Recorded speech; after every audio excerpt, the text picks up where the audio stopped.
All right, what the hell is this? It's an early start for OTBAM. We're here with you at 7:30 in the morning today, and well, we'll see how it goes, but potentially every morning for the rest of our lives. Locked in this eternal purgatory of early mornings, just to bring you the sports content that you crave for nothing across our social channels. Offtheball.com is the best place to watch us. You can listen to us as a breakfast sports radio show if that's your Jones in the morning. Owen is here. How are you? And John Duggan is also here. Good morning. John, how are you? Good, thanks, Ger. I went to bed early last night and woke up this morning and started reading stuff about the golf, which was like not what I had anticipated reading. I anticipated reading a... It's like a Santa Claus thing, or... Procession. Is it a kind of... Is there a selection box or anything? Nothing. No, Brooks Koepka won, but it wasn't really what we expected. He had a 7-shot lead going into the final round of the USPGA Championship in New York, and it ended up as a 2-shot win. He kind of half choked, as he quoted himself. It was very, very difficult. They were playing in really gusty winds at Bethpage Black. He played this PlayStation hole on the 10th, where he drove the ball about 300 yards down the centre of the fairway, crushed it to a few feet, got a birdie. I think the gap then was I think the gap went to 6. And then he proceeded to bogey 11, 12, 13 and 14. Right. Dustin Johnson birdied 15, and then this is on. There's just one shot in it, and you're thinking the whole Brooks Koepka narrative is now being challenged. The one that Owen put so eloquently on Thursday morning. Not sure about eloquently. Well, I'm feeling good. It was really exciting. The 16th is a very, very hard, long par 4. Dustin Johnson crushes it down the fairway, and then he messes his approach. He overcooks his approach. He puts it in the rough, and his momentum just slips away. So he had it. He had Brooks under pressure, and he couldn't avoid the leaderboards at Bethpage Black. They were like right in front of you. He had him under pressure. He had it to a shot, and then he bogeyed 16 and 17. He choked too. He choked more than Brooks. Right. And it's not the first time Dustin Johnson, who was the world number 1, now Brooks is the world number 1 this morning, has had a difficult finish to a major championship. He's only won one of them. And Brooks then, I think, seeing that, knowing that his wobble is not going to be punished, finished the job, finished it out. Look, it was very difficult out there. But the courses Brooks has won on have been generally quite kind of those target golf courses. Erin Hills, he won a major, Bellareve, now Bethpage. Shinnecock Hills is a windy course, but this is, I suppose, the first time that he was really challenged, and for a while, for half an hour or for an hour, he was struggling. You come out the other side of it, unlike Greg Norman. Does that mean he did it? Look, I'm not trying to take away from his victory, and there's so many things that he's the first ever player in the history of the game to defend both the US Open and the PGA at the same time, or at all. The 7th player only to win multiple titles of the PGA and US Open. His 4th victory in the last 8 majors. Yeah, he's not even 30 yet. Rory is 30, so he's the youngest player now with 4 majors in the locker. World number 1, as we said. The stats: he led in greens hit over the week. He was 3rd in driving distance, which I think we were saying was really important at Bethpage. And where does it end now for Brooks Koepka? As Alan Shipnuck quotes, he's got one of these, something like almost like that he's robotic, whatever, So, it's pretty special. I don't know. Like the one thing you do notice whenever you're watching Brooks Koepka, especially on Saturday night, is whoever his playing partner may be. The playing partner addresses their second shot, and you're like, who is that person in the distance? And it's Brooks Koepka, who's like 50 yards ahead of them at all times, and that is one of the things that sets him apart from the crowd. But it's not the only thing, obviously. I think the only person in world golf at the moment who can keep up with Brooks Koepka in terms of the charge towards greatness is Jordan Spieth. And the only reason for that is because of Jordan Spieth's age. He's 25 years old. Brooks Koepka is 29. I think of, when it comes to DJ, when it comes to Rory, when it comes to Brooks Koepka is clearly the best golfer of this, and he is clearly the man to lead the charge to be the best golfer in the post-Tiger era. As I say, though, if Jordan Spieth somehow manages to get back to the level he was at when he first stormed onto the scene, the 2016-esque Jordan Spieth, then we might have a contest on our hands. Other than that, and I'm not trying to be dramatic here, I think Brooks Koepka is by far the most impressive golfer we're seeing at the moment. At the moment, yes. A trackman optimised killer. I was looking for the phrase in Alan Shipnuck's post about Brooks Koepka. Look, he's the 29th player to win 4 more majors. Phil Mickelson didn't win a major until he was 33. Right. So, and Phil Mickelson, I think, is probably the second best player of this generation. We wait and see. The jury for me is a little bit out on Brooks Koepka regarding him being a game changer. I would have felt that Spieth was the game changer ahead of McIlroy. I suppose what it does say is McIlroy, once again, a nice, tidy top 10, but you can get a top 10 by really challenging and then fading, or you can get a top 10 by kind of just finishing in the top 10. Yeah, and like when I went to bed, they were himself and Larry. I was pleasantly surprised they finished in the top 10 because obviously the wind started to blow and picked up in the afternoon because they were tied 20 seconds. I was like, But 15, that's unfortunate for them, you know. Yeah. 15 top 20s in majors since the 2014 US Open for Brooks Koepka.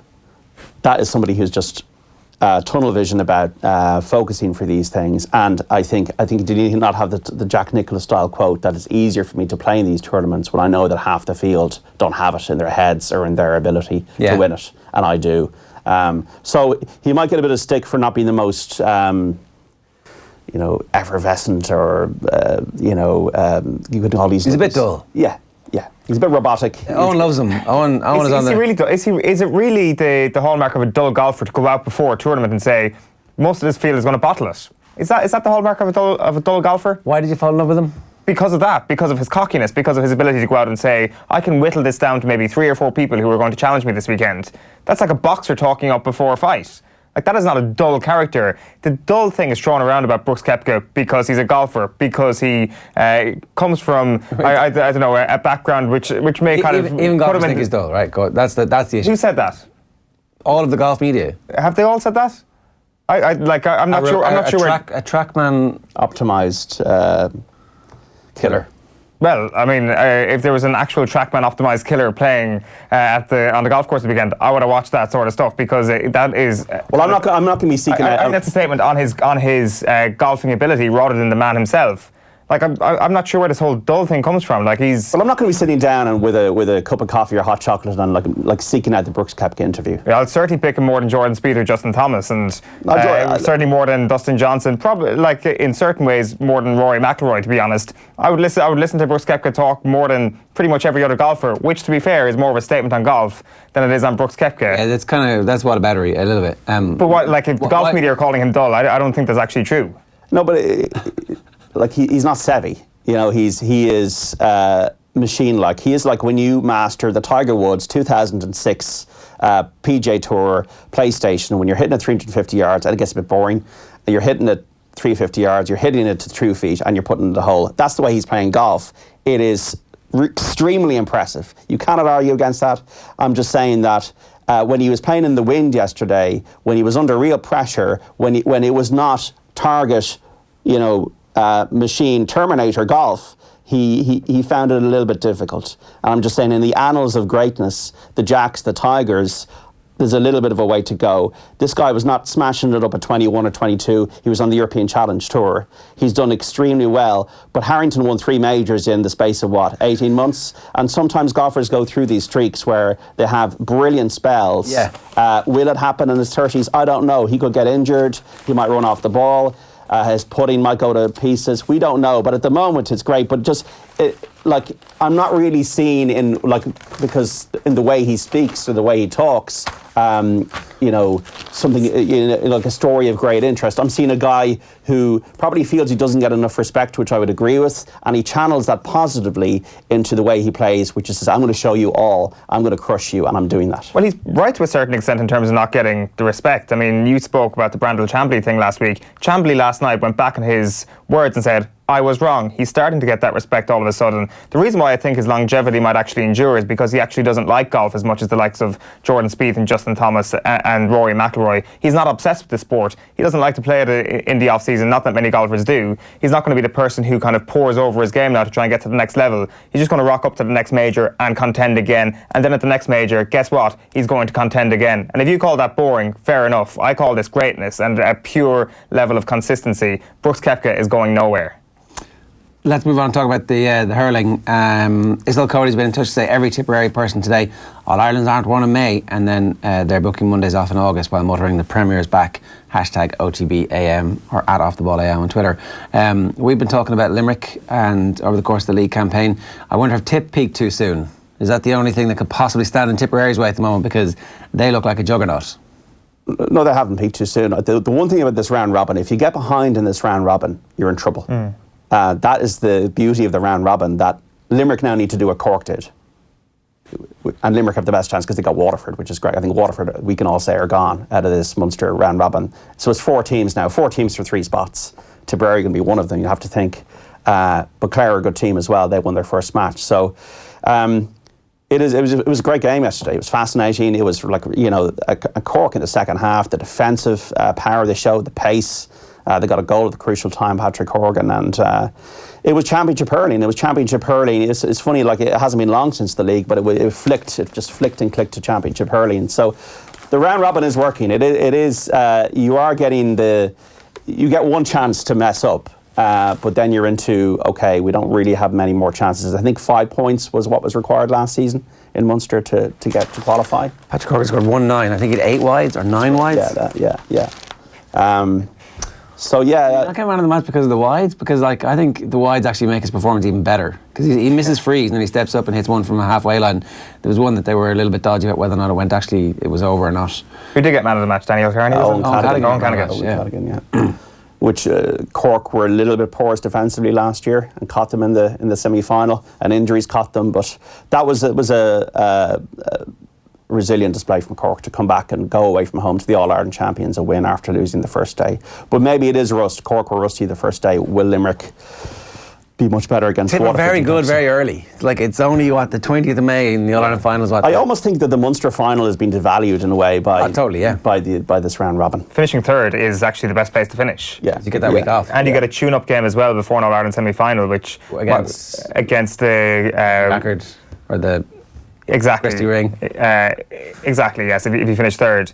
Limerick came from third to win the All-Ireland last year, so it's pretty good omen. We only have 1 year to judge it on, but you're already looking through Tipperary's forward lines as to who am I picking for hurler of the year, and the bubbles at the wire really kind of looks like a front runner. Jason Ford was brilliant all last summer. He was the one spark for Tip in a very, very dark couple of weeks for them last year, and he's brought his form into this year. And then Breen from midfield, what did he score? 6 points from play? That's unbelievable. And you've kind of you're not even mentioning the 3 Mars as well in the back for Tip. On paper, as we said last week, the best team in the country, and it's hard, very, very hard to look beyond them when it comes to a contender for Munster again this year. I think they're favourites at the minute, the shortest price, and they deserve to be, because they're the best team at the moment by a mile. It's important. The round robin is very important to both Leinster and Munster, but really, until you get to the last 4 of the All-Ireland, I don't think you'll make a judgment. Galway as well. We haven't really been in any conversation. Coming up on the show this morning, we're going to talk about the sports page in just a minute. Peps Problems coming your way with Rob Harris from the Associated Press at 8 o'clock. At 8:15 this morning, talking hurling, and then Ulster football coming your way at 8:30 after a weekend of drama.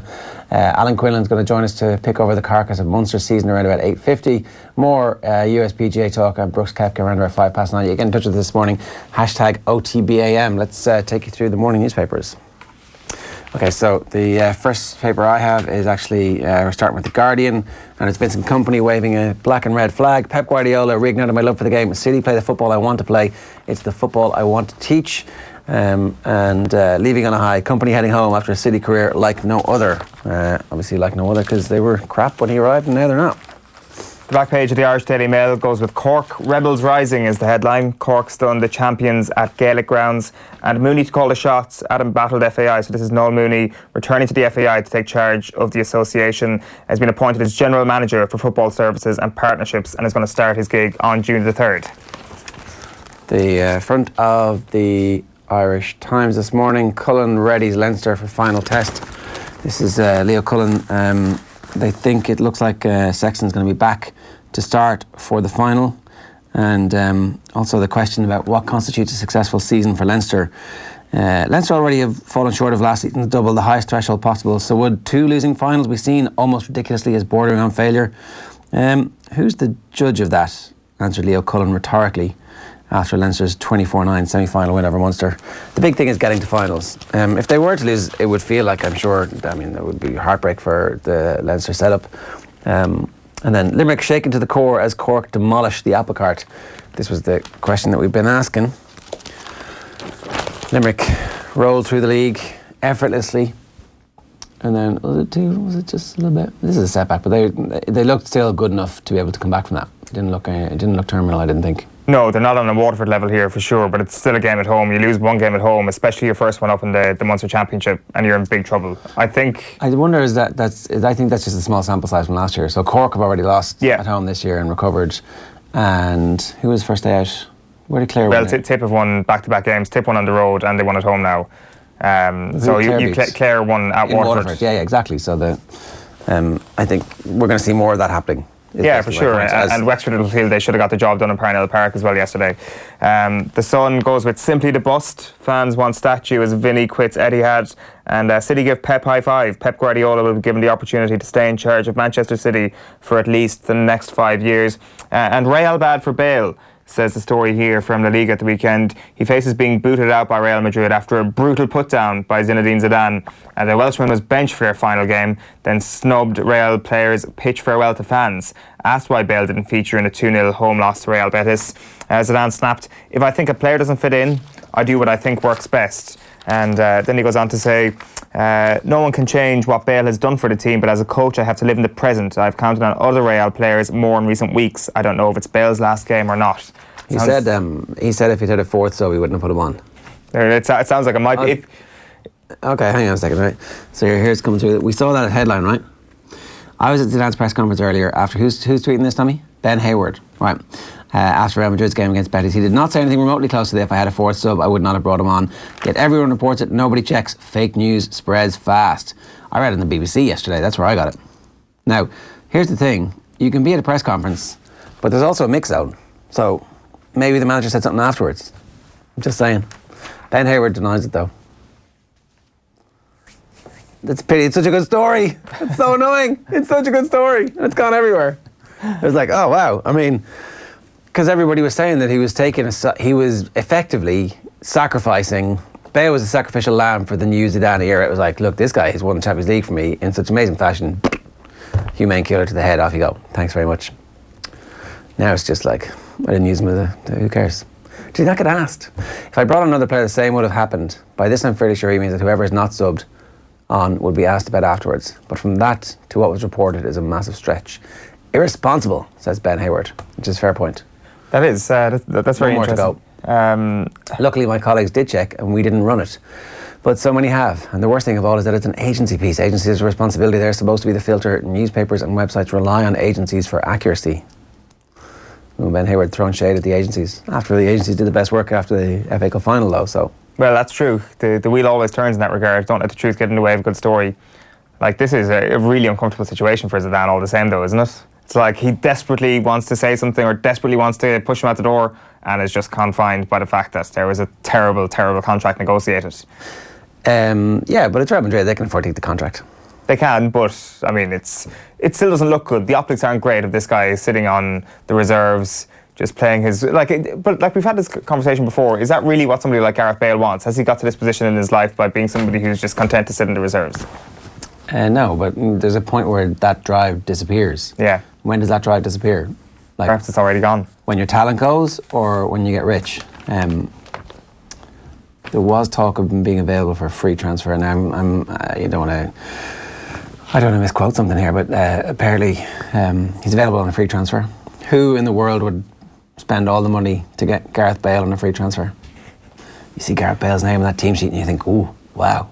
Well, Ed Woodward's thinking to himself, ooh, is he the new Sebastian Schweinsteiger? We'll swap Alexis Sanchez for you. Yeah. Which problem would you rather have? Bale. I definitely would rather have a Bale problem. There's actually no other reasonable answer to that question other than Gareth Bale, really. But I mean, Bale might not be as clear cut as we think. What if Gareth Bale is just at Alexis Sanchez stage? God, that would be a really that would be a very depressing sort of situation to be in. Can that really happen to a player 12 months on from winning a Champions League? We're not even at the 1 year anniversary of that, of him grabbing that situation by the scruff of the neck and taking Real Madrid to another Champions League title, of him wandering around the pitch in Kiev on his own, away from his teammates. That was only a year ago. I know, yeah. I mean, all the signs were there, right? They knew what the truth was. The Herald goes with the Dublin Hurlers. Back from the brink reads their headline. Nothing less than 2 wins will do, warns Kenny rather. And Mooney steps up to new FAI role. Josh return a huge boost is the Brent Pope verdict for Josh Van der Fleer, of course, brilliant against Munster on Saturday. And company bids fond farewell as City celebrate the treble. The company is also the front of the Telegraph. Parting company. Emotional City captain shocks teammates by quitting to join boyhood team Anderlecht after securing domestic treble. Dotty, we're exclusive. Just making a cup of tea can leave me sweating. And then dreading the call, Wiley fears out of missing his World Cup dream. That's Cricket World Cup there. What have we got? The Irish Daily Star is company man Anderlecht to get pep talk. So Vincent Kompany will export Manchester City's playing style to Anderlecht after he agreed to become their player manager on a 3-year deal. Mooney to take up FAI role, as we already mentioned, and Kylie the man's response after they were beaten by Cork yesterday. Sexton was not dropped as well. This is Leo Cullen lashing out at talk that Johnny Sexton was dropped against Munster in the Pro 14 semi-final on Saturday. He said, "I don't like the way some of the people have a bit of a nasty edge. Some of the things I see, players being dropped and all the sensationalising, some of the selections, I don't know who controls that, but it is what it is. We need to freshen up the group. Coaches make selections week to week, depending on what we think the challenges are. Surely people understand that," says Leo Cullen. Well, no. I mean, I don't know if you watching the pre-match coverage, there didn't seem to be any consensus or acceptance of why Sexton wasn't starting the game from so I was watching on air, it was Tommy Bowe. Gordon Darcy was kind of like flitting in and out of that conversation, saying he didn't think it was that big a deal, but Eddie O'Sullivan and Donegal O'Callaghan were definitely like, he's your man. Donegal basically was saying this is a crisis in Irish rugby if he's not getting picked for a semi-final. And then Ross Byrne played well, and then Sexton played really well in the 15 minutes cameo that he had. So I mean, it seemed to me like, it seems in retrospect Leinster didn't feel like they needed their full strength team to beat Munster in a semi-final. Like, on any other scenario I might be thinking you're winding me up, but like, you're actually bang on. They probably don't need their best team to beat Munster. The evidence on Saturday is that they definitely don't need their best team to beat Munster. You would have thought that, say 12 months ago when we were kind of listening to Johan van Graan talk about the summer that was ahead for Munster, and it was a really exciting summer, adding the likes of Joey Carberry and Tadhg Byrne to the squad, who, in all fairness, have both had really good seasons. They've been two of Munster's best players. And Johan van Graan was also talking about freshening things up. You were excited for Munster at that point. Yeah. You were thinking to yourself, the gap surely is going to close. They may not win Europe. They may not, and Leinster may push on again. Somehow they might find a way because they've got an outstanding coaching ticket. But surely the gap is going to close some bit. I think it's very hard to make an argument against the fact that Munster have actually regressed a bit this season. I think they've taken a step back. Yeah. Like, they're further away from Leinster than they were 12 months ago. And Leinster aren't as good as they were 12 months ago. They're still one of the best teams in Europe, but they're not as good as the team that beat Racing in the Champions Cup final 12 months ago. And Munster are further away from that point than they were last year. They bang on about wanting to be the best club in the world. Well, they're as far away as they are from being the best club in the country at this point than they have been in the last 5 or 6 years. It was a real awakening on Saturday, and it'll be interesting to see how it might get brushed up, because this is one hell of a job that Johan van Graan has on his hands if he has any ambition of actually following through on what the club have stated, which is their worldwide ambitions. Yeah, I think it also emerged Dougie Howlett is leaving. That was kind of a short line at the bottom of one of the match reports from the game. It was just buried, so I hadn't seen any formal announcement of it. I haven't seen it written or reported anywhere else, but like, he's been the centrepiece of their commercial strategy for the last 18 months. So this is massive sea change behind the scenes, from a coaching perspective and also from a business perspective. So look, maybe it's an opportunity for them to hit the reset button, but it does feel like they're, the best years of Peter Mahoney's career and the best years of Conor Murray's career have not coalesced with the club being run the best possible way on and off the pitch. And they're two generational talents. Like, you're unlikely to have the best scrum half in the world on your books, or one of the top 2 scrum halves in your world on the books for a decade again.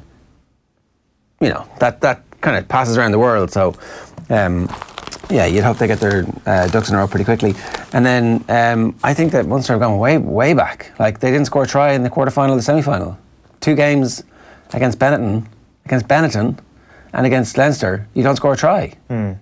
Jesus. And one of the more worrying aspects of it, Eddie O'Sullivan is very good in the Times this morning on Munster, saying that their line-out has been the best in the Pro 14. And yet, we're seeing Munster unable to actually turn those into anything on the scoreboard. So they're getting brilliant attacking platforms and not being able to do anything with it. It's not just the lack of adventure or the lack of being able to put themselves into those positions.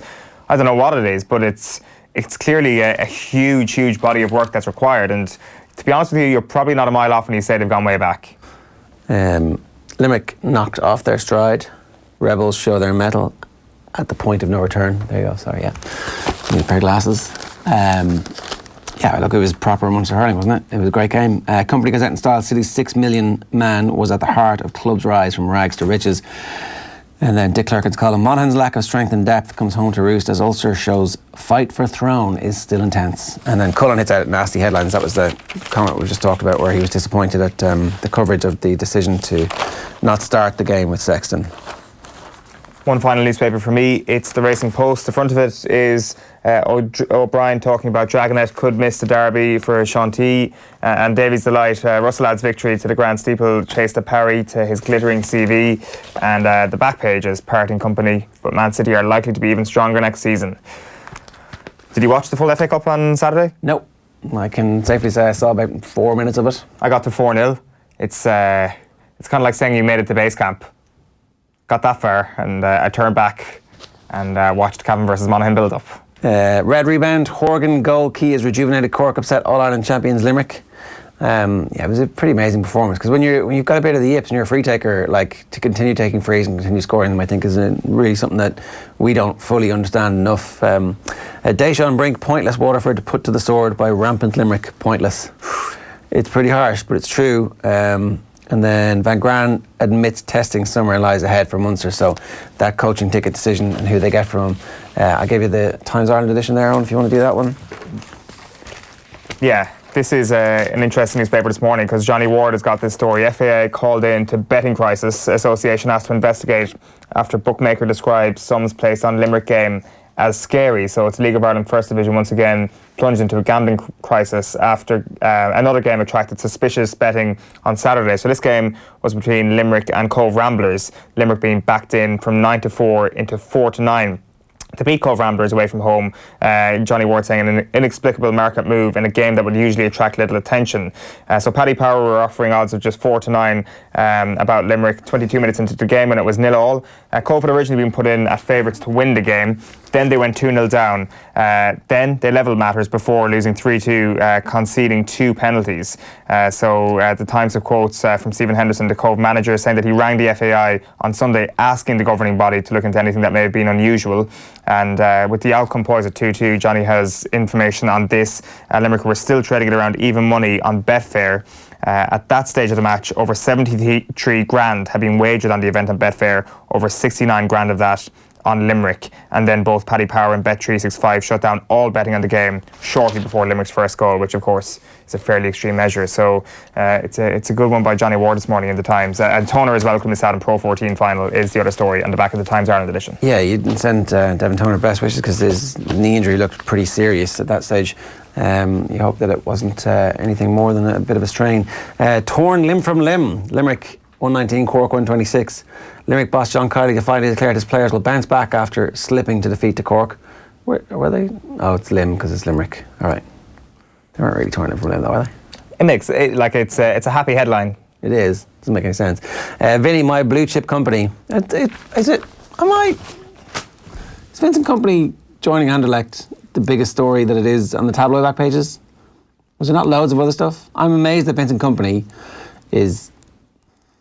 Who cares about Vincent Company at this stage? Yeah, like in the sense of where he's going to next. But it's also fairly obvious that like he's very near the end of his career. Is it just because they've won the cup final this weekend and there's a chance for them to put football on the back pages? I would assume so. I would assume all the writers were at... I get it for the Guardian, but then the Guardian didn't have access to what happened in the GA yesterday. No? I would have said that to the Indo goes with the Limerick Cork game. That was the All-Ireland champions. Yeah. Not a bigger story than... City's Rock vows to play the Pep way when he takes reins at Anderlecht. Now The tabloids think everybody's interested in Belgian football. Well, we'll see. Are we? We'll see who's laughing when Anderlecht do an Ajax in a couple of years. Yeah, in well then- swashbuckling football. And We'll be playing this clip back to you. And at that point, Man City will step in and go, Vincent, all that, whatever the phrase is that I'm allowed to use at 8 o'clock in the morning, all that sucking up you did to the owners on your way out has paid dividends. Come in and take our 10, 15, 12, 20 million a year, whatever it is, to manage, because Pep's gone. Yeah, we'll tune you up to be the next New York City FC manager. Yeah. Here is the Irish News this morning. Feel the burns. Orchard Star, too hot to handle for Down as Armagh edge a classic. Yeah, Armagh won that game yesterday, despite dramatic finale where, you know, some people didn't quite know what the score was and were telling everybody that there was a replay even in next week. But the truth is, Armagh beat Down by a point yesterday after extra time in a thrilling encounter. I think I should actually whisper this, literally whisper this. The football has been okay this year. Oh, yeah. The football's been good. Yeah. I'm not completely jinxed it, but over the last 3 weeks, there's been enjoyable football to watch. Saturday night was a very good game. Down Armagh yesterday was an absolute cracker. I think we're going to be okay. I think this might actually be the summer where we're like, there's a little sunset spotted in the horizon and we start galloping towards it very, very slowly. Football's back, basically, is what Owen's saying. The Dubs are playing next weekend. So So Leinster hasn't quite tuned up to the point where... the preliminary round of Leinster was good. Yeah. All the games in Leinster not involving Dublin will be good. Yes, they will. Games be. involving Dublin will have some high-quality football on show, but there'll be one team playing it. The one actual credible thing we can read into over the course of the weekend is two of the most memorable scores came from two long-range passes into the full forward line. One for Cavan right before half-time against Monaghan, and that unbelievable Rian O'Neill ball into Mernon for that Armagh goal that was fisted into the back of the Down net. Like, if teams start to play that way, where they start to realise that actually taking a bit of a pot shot, even if we can call it that, and do it that much of a disrespect into the full forward line and being more direct is a way Tommy's saying Riley's passes were better. Probably was. The fact that the Armagh pass ended in a goal in spectacular fashion just kind of makes it a bit more memorable.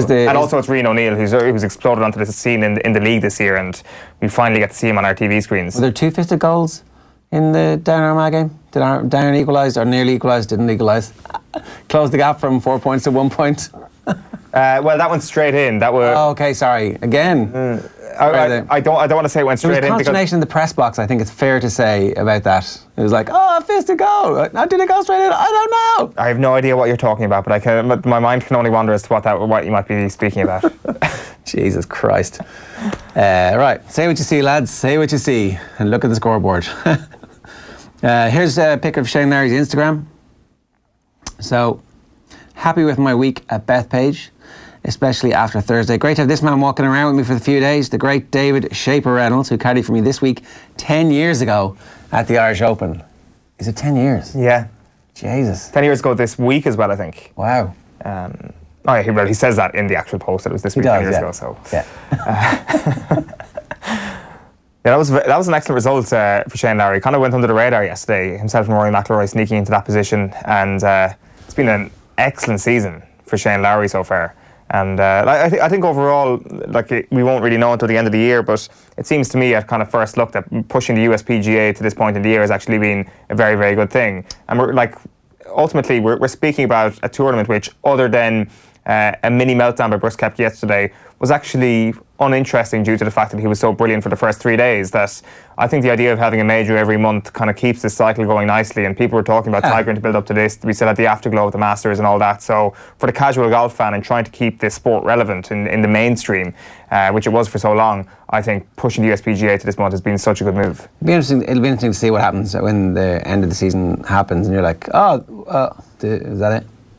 No. I was thinking last night, kind of in the context of everything that's happened over the course of the weekend, that the way the FA Cup was so revered decades ago and has now faded into complete irrelevance. There's no danger that golf kind of gets to that with a couple of the majors, is there? The Masters will always be fine, but you look at the FedEx Cup, and part of the USPGA coming to the front of the year, or to at least the second major in the year, frees up that back end of the season where everybody goes into full overdrive about week after week on the PGA Tour. But all they're playing for is money.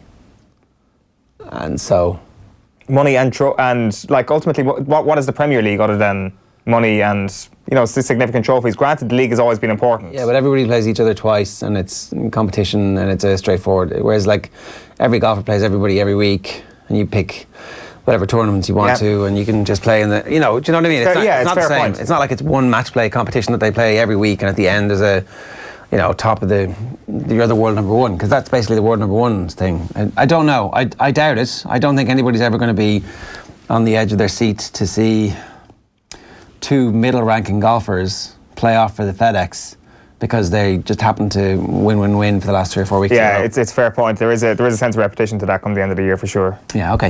Israel Folau has issued a statement saying that I still have a lot of rugby left in me.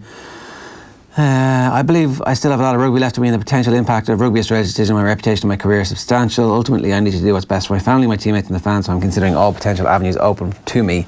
Yeah, so basically he's saying nothing, but you wouldn't be terribly surprised to see Israel Folau fetch up in France next year, where they tend not to care about this kind of stuff. Or your past, whatever the French Foreign Legion in France might be. So, that statement has been issued in the last hour or so, but it doesn't add any clarity to his situation, whether or not he's going to sue Rugby Australia or whatever. So let's move on, because I'm delighted to say we've got football journalist Rob Harris with us. I want you to have a listen to this. Here is his questions to Pep Guardiola after the FA Cup on Saturday evening. Have you ever had separate payments We're not from going to go Abu into that Dhabi now. while City manager? Do you know the question as you asking to me? Do you know the question asking me if I receive money for another situation right now today? Honestly, do you think I deserve to make this kind of question and happen, Roberto? I don't know. The day when the travel about I've received money for another situations. Okay, we're running an embargo now, please, for 1 day. Just down the front, please. Are you accusing me? What's it? Are you accusing me to receive money for under? No, I'd asked the question some time ago. That's but good. I mean, it's only relevant because it came up again this week. That's why I said it was important. Okay, pass the mic, please, Rob. Rob Harris, good morning to you. Good morning. Fair play to you for asking the questions. It needed to be asked, and the timing was impeccable. Did you know that you were going to ask it? Did it just kind of come up and you're like, okay, well, this is the kind of perfect moment to do it, or had you pre-planned that? Well, there was actually a question before then, which did actually start with congratulating him on completing the treble, and also stating that while I was aware he isn't directly responsible for the finances of the club, putting to him the suggestion that in some way that the achievement has been diminished because of the investigations and the way that into the spending by the club. So there was an initial question, and because in that answer he then started to proclaim the club's innocence and talked about that, I thought, well, I should actually follow up with a question that's been unresolved since November, when I first put the questions to City, and some question the timing of choosing to do it. But given the fact that this week the financial fair play case was very much back at the top of the agenda, because the case had been passed from the UEFA investigators to the judges to rule on, it was very relevant to the context of the game, particularly as it centres just around how football's costliest squad was put together. And this is the last press conference, obviously, of the season, so it was the last chance to actually ask about this. What is a pressing unresolved question? It's not an allegation, it's a question, because we have these leaks that regarded Roberto Mancini's salary. So it was a question that has been unresolved over, anything over Guardiola's own dealings in Abu Dhabi. And it's a question which is still unresolved. Well, indeed, there wasn't actually an answer, as many pointed out, that he didn't just say no. There was quite an irate response instead to that, which, obviously he's been quite prepared for the previous answer about the FFP investigation. In fact, in some ways, it's, in recent months, it's been quite unfair on the club to put Guardiola as the man who has to be facing these questions in public when he isn't on the board of directors to answer the bigger questions about the financial fair play case. Because we've had this slightly incongruous situation in recent months where City's own statements at times have sort of basically been quite short and said they wouldn't comment further. But then Guardiola himself has actually provided a sort of more detailed response about his own conversations with the club. And, I don't really think it's particularly satisfactory for people to hear publicly Guardiola saying he's asked the club and he's been assured everything's all okay. I think, we do need to hear from one of the board members, and it shouldn't always be Guardiola who has to face these questions when it's not his responsibility, particularly because, some of these matters from the league predate his arrival at the club. Obviously, the second question was very particular to Guardiola. Yeah, could you just explain to us the Roberto Mancini story that people might have missed a while ago, and why some of these questions are relevant for the manager of Manchester City? Yes, all these leaks that started to appear from November were Manchester City's internal correspondence, and it was showing some of the conversations about financial fair play compliance. They date back to 2014 when City's lawyers were seen to be discussing how they could destroy UEFA over the financial fair play case. This was when they were initially sanctioned a few years ago for breaching financial fair play. It didn't lead to the Champions League ban that's in the offing now. It was a limitation on squad size for the Champions League and a heavy fine. But within those leaks as well, it showed other mechanisms to potentially try to circumvent the financial fair play rules, such as sponsorship arrangements with Abu Dhabi companies and payments going back into those companies linked to the City ownership.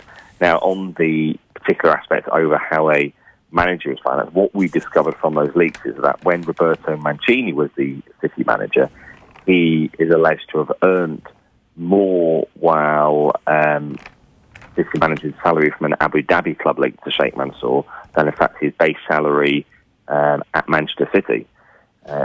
Obviously, we didn't really ever hear much at the time the fact he was ever consulting for this Abu Dhabi team, so it was quite a startling the fact he was actually, according to the leaks, earning more from this Abu Dhabi team at the time in salary. So, it was a question put to City initially last November, is quite detailed around, is the Pep Guardiola earning any salaries from any other parts of the City football group, listing various aspects, because obviously this group includes clubs as well in Japan, in New York, in as well, and other places, and because we've seen it on Mancini, and just to see whether Guardiola was also being paid from within the group or aspects linked to Sheikh Mansour and Abu Dhabi. Yeah, okay, and the point of that for anybody who doesn't quite fully get it is obviously that the payments appear off the books of Manchester City. Manchester City meet their financial fair play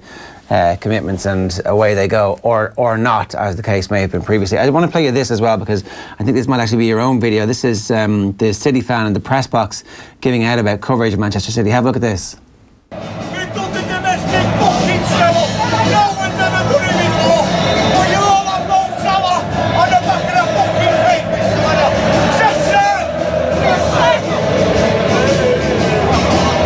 That's the security guards ushering as opposed to bustling the angry City fan away. The point about this is really that there's been a massive backlash against a lot of journalists who are writing about Manchester City's facile win in the FA Cup final as a result of the money, and obviously there are significant questions about how that money has been administered, as opposed to just writing about the quality of the football. Basically, the sports washing has not worked in this instance, and it's interesting that the City fans have taken up the cause of their ownership in this. Yeah, this has been rumbling for some time now. The fact City fans are effectively, they are excessively tribal in terms of defending their ownership to the extent that they see no problems at all. They basically see any reporting, often on the financial fair play investigation, as an attack or an agenda against the club, whereas actually, we are doing our job. They see any mention of the investigation, as I did last week when I was at Brighton when City won the title, as some sort of agenda as well against the club, when what regrettably a section of City fans who do turn to social media to send out the abuse tend to do is they tend to want us to quite literally ignore facts. They believe we should be, as journalists, denying often the public the context around the club, that we should only be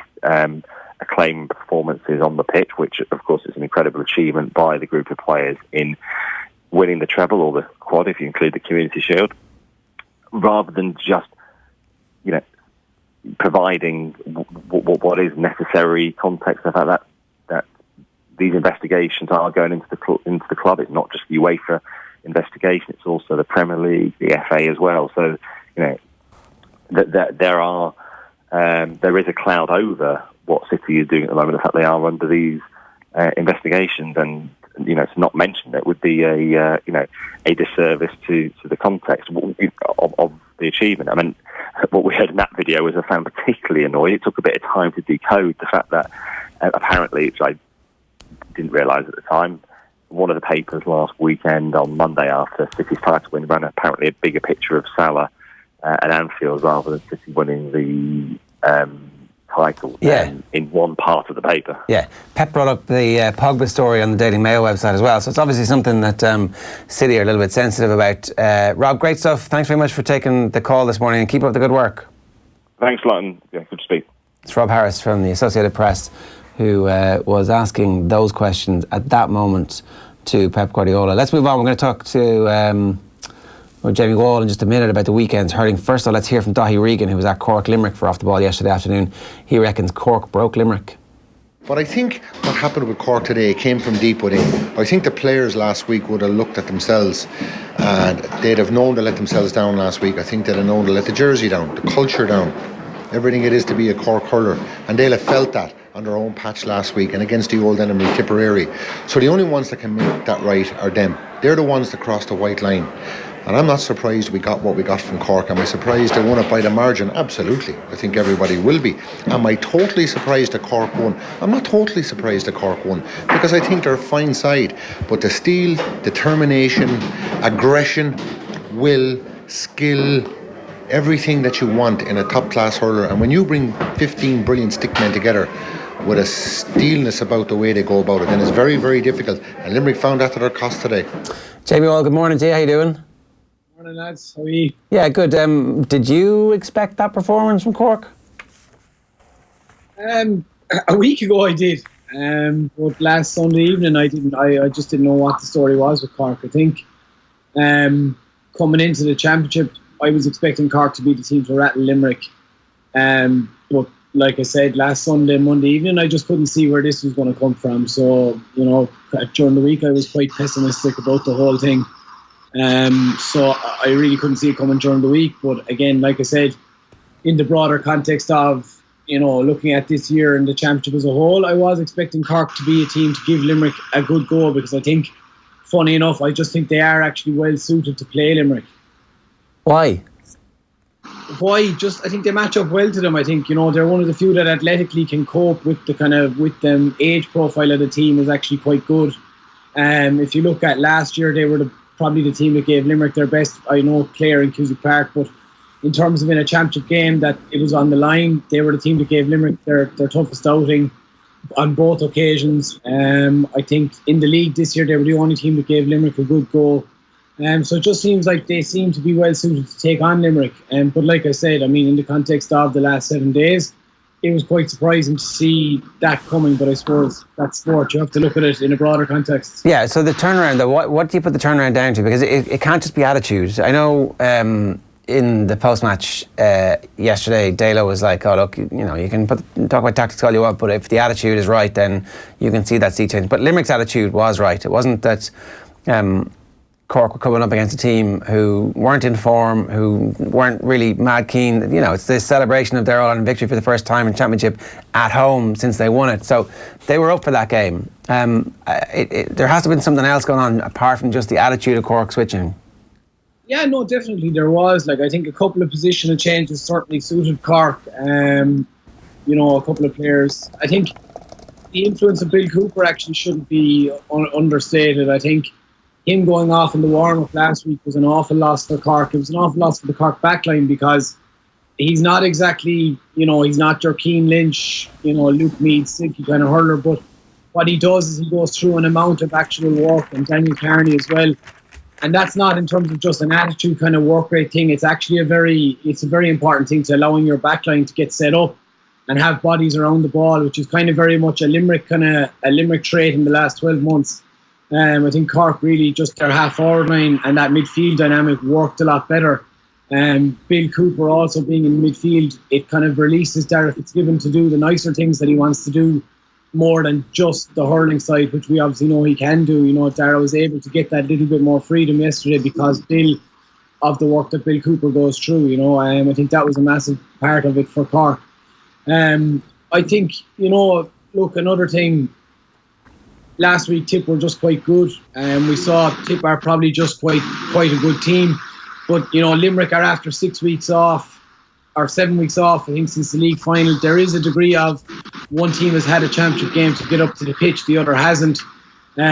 So I wouldn't be quite saying that I think Cork have broken Limerick just yet. I think that'd be a little bit in the realms of a panic call, the same way that Cork weren't broken 7 days ago, There was a lot written in the build-up to the game yesterday about the Cork dressing room, how perhaps the players perhaps weren't fully behind John Myler or whatever it may be, or certainly not giving their all. It seems in the evidence of yesterday that just isn't the case whatsoever. Was there ever any truth in that, or was it just mere speculation based on perhaps a perceived effort in round one?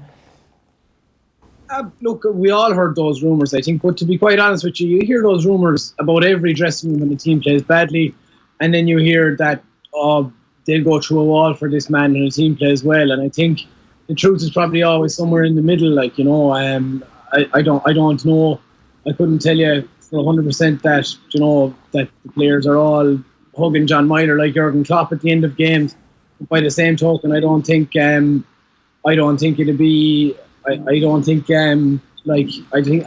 those kind of things, you see that in sport, in hurling, in football, in soccer, this whole, they're not playing for the manager thing, and sometimes the team can just play badly, And I think it was as simple as that last week. I don't think it was, because I think at the end of the day, look, I think it's quite insulting to players, especially in an amateur context, whatever about a professional context, to suggest that it's a manager they're playing for. I would like to think that the players playing for Cork, playing for Limerick, playing for Tip, playing for Kilkenny, they're not playing for their manager, they're playing for a lot more than that. So, look, honestly, like I said, we'd have all heard those rumours, but again, you hear those rumours about a lot of counties when things aren't going well, and very often it can just be a case that a team is just playing poorly. I know last year, I know for a fact that we'll say you'd have heard similar rumblings from Tipperary, and I know for a fact that the Tipperary camp, as people were never unhappy with Michael Ryan, that they all, were always giving their all. There's just a case of they were just playing quite poorly, and you just hear, like I said, in the GA especially, you hear these rumours, and these kind of rumblings all the time, if a team's just not performing, but sometimes it's as simple as a team's just not performing. Yeah. Obviously, the couple of big stories from the weekend. Kilkenny had that game against Carlow over in about 4 minutes, 16 seconds. I think it took them to get a goal up, and they had their second one up. The Dubs game, Dublin came back and equalised the last puck of the ball. Matty Kenny's obviously set out his stall, and they've been competitive in the first two games, which is good for them, but it hasn't been enough yet to get them to that point where they feel like legitimate contenders in Leinster just yet. And it seems like the big story is still a mad focus on the Munster Championship just yet. And Paul Reid has been in touch to say he's a Spurs fan. He feels for City fans an amazing achievement. All they receive is criticism. Liverpool, United, Arsenal fan base get all the news. The Sunday game have gone the same with Leinster Hurling. The Munster game on TV and on the Sunday game at 9:30. And the Wexford game being the best of the entire day, the Wexford Dublin, it seems. I only got to see the highlights as most people did yesterday. But ultimately, you're going to probably start with the heavy hitters of Munster really on a kind of weekly basis on the Sunday game. But that's a story for another day. Jamie, there's one other thing I kind of wanted to get your take on. Ger and I were talking at the top of the show, just kind of eulogising about the greatness of this Tipperary team, at least on paper, that really when you look at, especially say when you look at their half-back line and when you look at their six forwards on any given day, this team, if they reach the level of their potential, are close to unstoppable against most teams in the country. But you kind of do the same with this Cork team, and you look at them from 1 to 15, and even some of the players coming off the bench, and that batch of under-21s, much like Tipperary coming through again this year. This Cork team is a sensational star-studded outfit as well, and really you have to put them quite up there with Tip in terms of the Munster Championship frontrunners. Definitely, yeah, and Munster Championship and going forward as well to the All-Ireland. Like, I think, look, Cork weren't a bad team this day last week. They just were a team that had played poorly, you know, and you look at the ability of the players in that group, you'd have to be quite, you know, hopeful that they're capable of doing something. I think, like I said, at the start of the year, I would have tipped Cork to do quite well and to challenge quite highly in the championship. And you know, I remember something that you said last year on actually, in that I think it was after their first game in the Munster Championship where they performed so well in the first half, and you said I think it was Tip actually, funny enough, you said I couldn't believe I'd forgotten about all these great young Cork players, and then they kind of crumbled in the second half, and you said I couldn't believe I'd forgotten how young these great Cork players are. And I think it was a quote that it just stuck with me in my head. It was a great soundbite, by the way. But you're good on them in the last while. But you know, it's just one that I think, you know, a year on down the tracks, that I think it could be a case of if that maturity has come in the last 12 months, you know, Cork really could kick on. You know, you're going to make Owen's head explode here if you start giving him credit for his hurling analysis. Huber's outside now, so. I want to play you this. It's from our Saturday panel at the weekend. We had Naas Connaughton, Zach Moradi and Damien Casey from Roscommon, Leitrim and Tyrone on talking about the tiered hurling. So one plays in the Christie Ring, one in the Laurie Mar and one in the Nicky Rackard. They were in speaking with Nathan on the Saturday panel. Have a look at this. Considering it's a lower tier, like it is a lower tier than the Lee McCarthy, like, so it doesn't bother me to call it a lower tier, because I'd rather be considered a lower tier and play at a level where we can compete and have a realistic goal of going on and winning something at the end of the year. Like, I would have played football for Roscommon underage and a little bit when I was about 21, and we were lucky enough that we were, you know, Roscommon were competing at underage levels, but there's lots of teams out there who, I don't want to sound harsh in any of the counties, but realistically are setting out at the start, once the league is over, are looking to hopefully maybe cause a shock upset in round one or a preliminary round, and don't really have a chance of ever competing for a Leinster or a Munster Championship or for an All-Ireland series. So the fact that it's a lower tier doesn't really affect me. It's the fact that I know that I can go out and we can realistically set out at the start of the year saying we're going to have 3 games that we can aim to try and win those 3 games to go in and hopefully get on and play in an All-Ireland final. Yeah, it turns out tiers work. Yeah, well, look, this is something I feel very strongly about. Obviously, I'm always banging that drum and having fights with people on Twitter about it. But it's just something that, like, you know, like the points he's just made there. Like, I come from an intermediate club, we'll say, you know, a slightly smaller club. I'd have cousins and friends who play for senior teams. Like, we won an intermediate county in 2010, and there's nobody going to tell me that it means more to the lads who win senior counties than what that competition meant to me, you know. I just think, you know, it's at the moment it's a cultural thing in the GA. Players think, certain players think, but even the players now are starting to turn, but people think, oh, it'll be devalued because it's a lower grade. It's not. That's rubbish. Like, I think if you look at, you know, the celebrations of the Sheffield United players for about a week after they got promoted to the Premier League, if you look at the hurlers when they win the Joe McDonough, or when they win the Christie Ring or the Laurie Mar, like, these players, you can see how much it means to them to win an All-Ireland, you know, to play the biggest day of their sporting calendar. And to have that day penciled in at the start of the year, I think, is a hugely important part of it. You know, I think there's a lot of talk of Champions League formats and, you know, top 2, bottom 2 stuff. But for me personally, that doesn't work, because as long as you start out in one competition and then go into another one, that competition will never be the same. I think it straight out has to be a case of, listen, this is your level. If you want to climb, you win it, or even you get to the final the same way that the leagues work, and you climb the grades. And then there's a tangible reward. There's a kind of we are going up kind of feeling to it. Like, and for me, that's the key to it working. Like, the key to it working is a little bit of tough love and saying, no, sorry, you don't all deserve a crack at the big boys, because this mantra of, oh, we deserve our go at the big boys. For me, it's part of the ruination of Gaelic football, because teams are then setting up to not get a hammering, and then all of a sudden you have this kind of perpetuating, you know, and even then it affects the lower grade teams, because the teams playing against each other at their own level in the earlier rounds of the championship are too busy trying to work on a system so that they don't ship a 25-point beating to Kerry or or Dublin, you know. Yeah, no, exactly. That's the poison in the well. Yeah, for sure. Like when you compare the sort of situation that hurling has found itself in, like creating a competition like the Joe McDonagh Cup, which really, if you look at all the competitions we had last year, was on its own merits an unbelievably exciting competition right down to the wire. The only thing is we haven't seen enough Joe McDonagh action. Is it being promoted in the right way, these lower tier hurling competitions? And if football goes down the similar way to hurling, is there anything they can learn from that in terms of coverage? Not remotely enough, and that's again, I'd straight away, like when people throw that argument there, it's a very fair one. Like you look at the coverage, but I think, to be honest, in general, the way we cover the games in the GAA is just quite poor.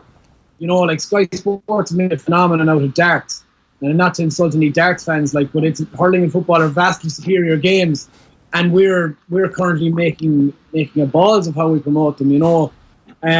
We showed the first 40 minutes of the Sunday game last night. We showed games that we've already seen and talked about them for equally as long a period of time.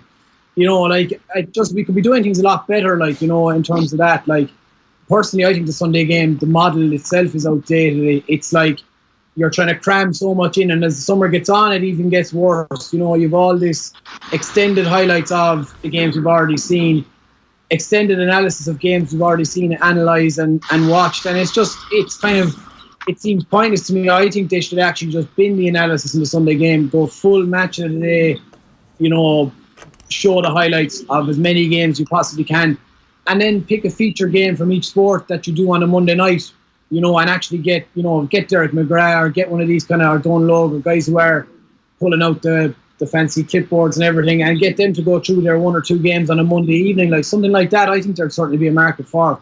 But, you know, look, I suppose the coverage, like the competition itself, it's a separate argument, I think, to the coverage, you know, because I think we need to start looking after the actual players and the people that matter the most, you know.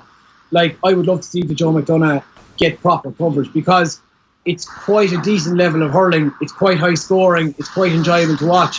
But again, I think, look, they're two separate issues. It's a very important issue and a very important part of the tiers, and something that, if they are going to bring it in, needs to be learned from. But, you know, it's a whole other ball game. You have to have the competition first to talk about how we're going to make it work, you know. Jamie, good stuff. Thanks a million.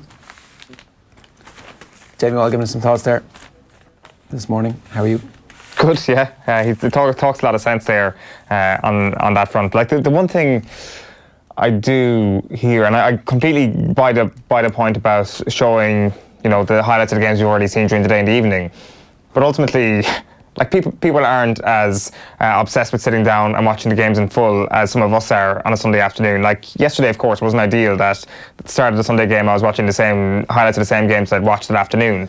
But ultimately, people are coming to the Sunday game fresh. They're coming to the game having not seen anything like... Yeah, like the counter argument is that you lead with your best content. And so... So there was 37,000 in the Gaelic rounds. Obviously, they didn't see the other game live, and they probably want to go back and watch. So, you know, you're part of your audience won't have seen it. So I guess that's one of the issues. We should talk about Ulster football. Here's the Armagh captain, Rory Grugan, speaking with Oisin Langan for BBC Radio Ulster in the immediate aftermath of their 1-point win against Down yesterday.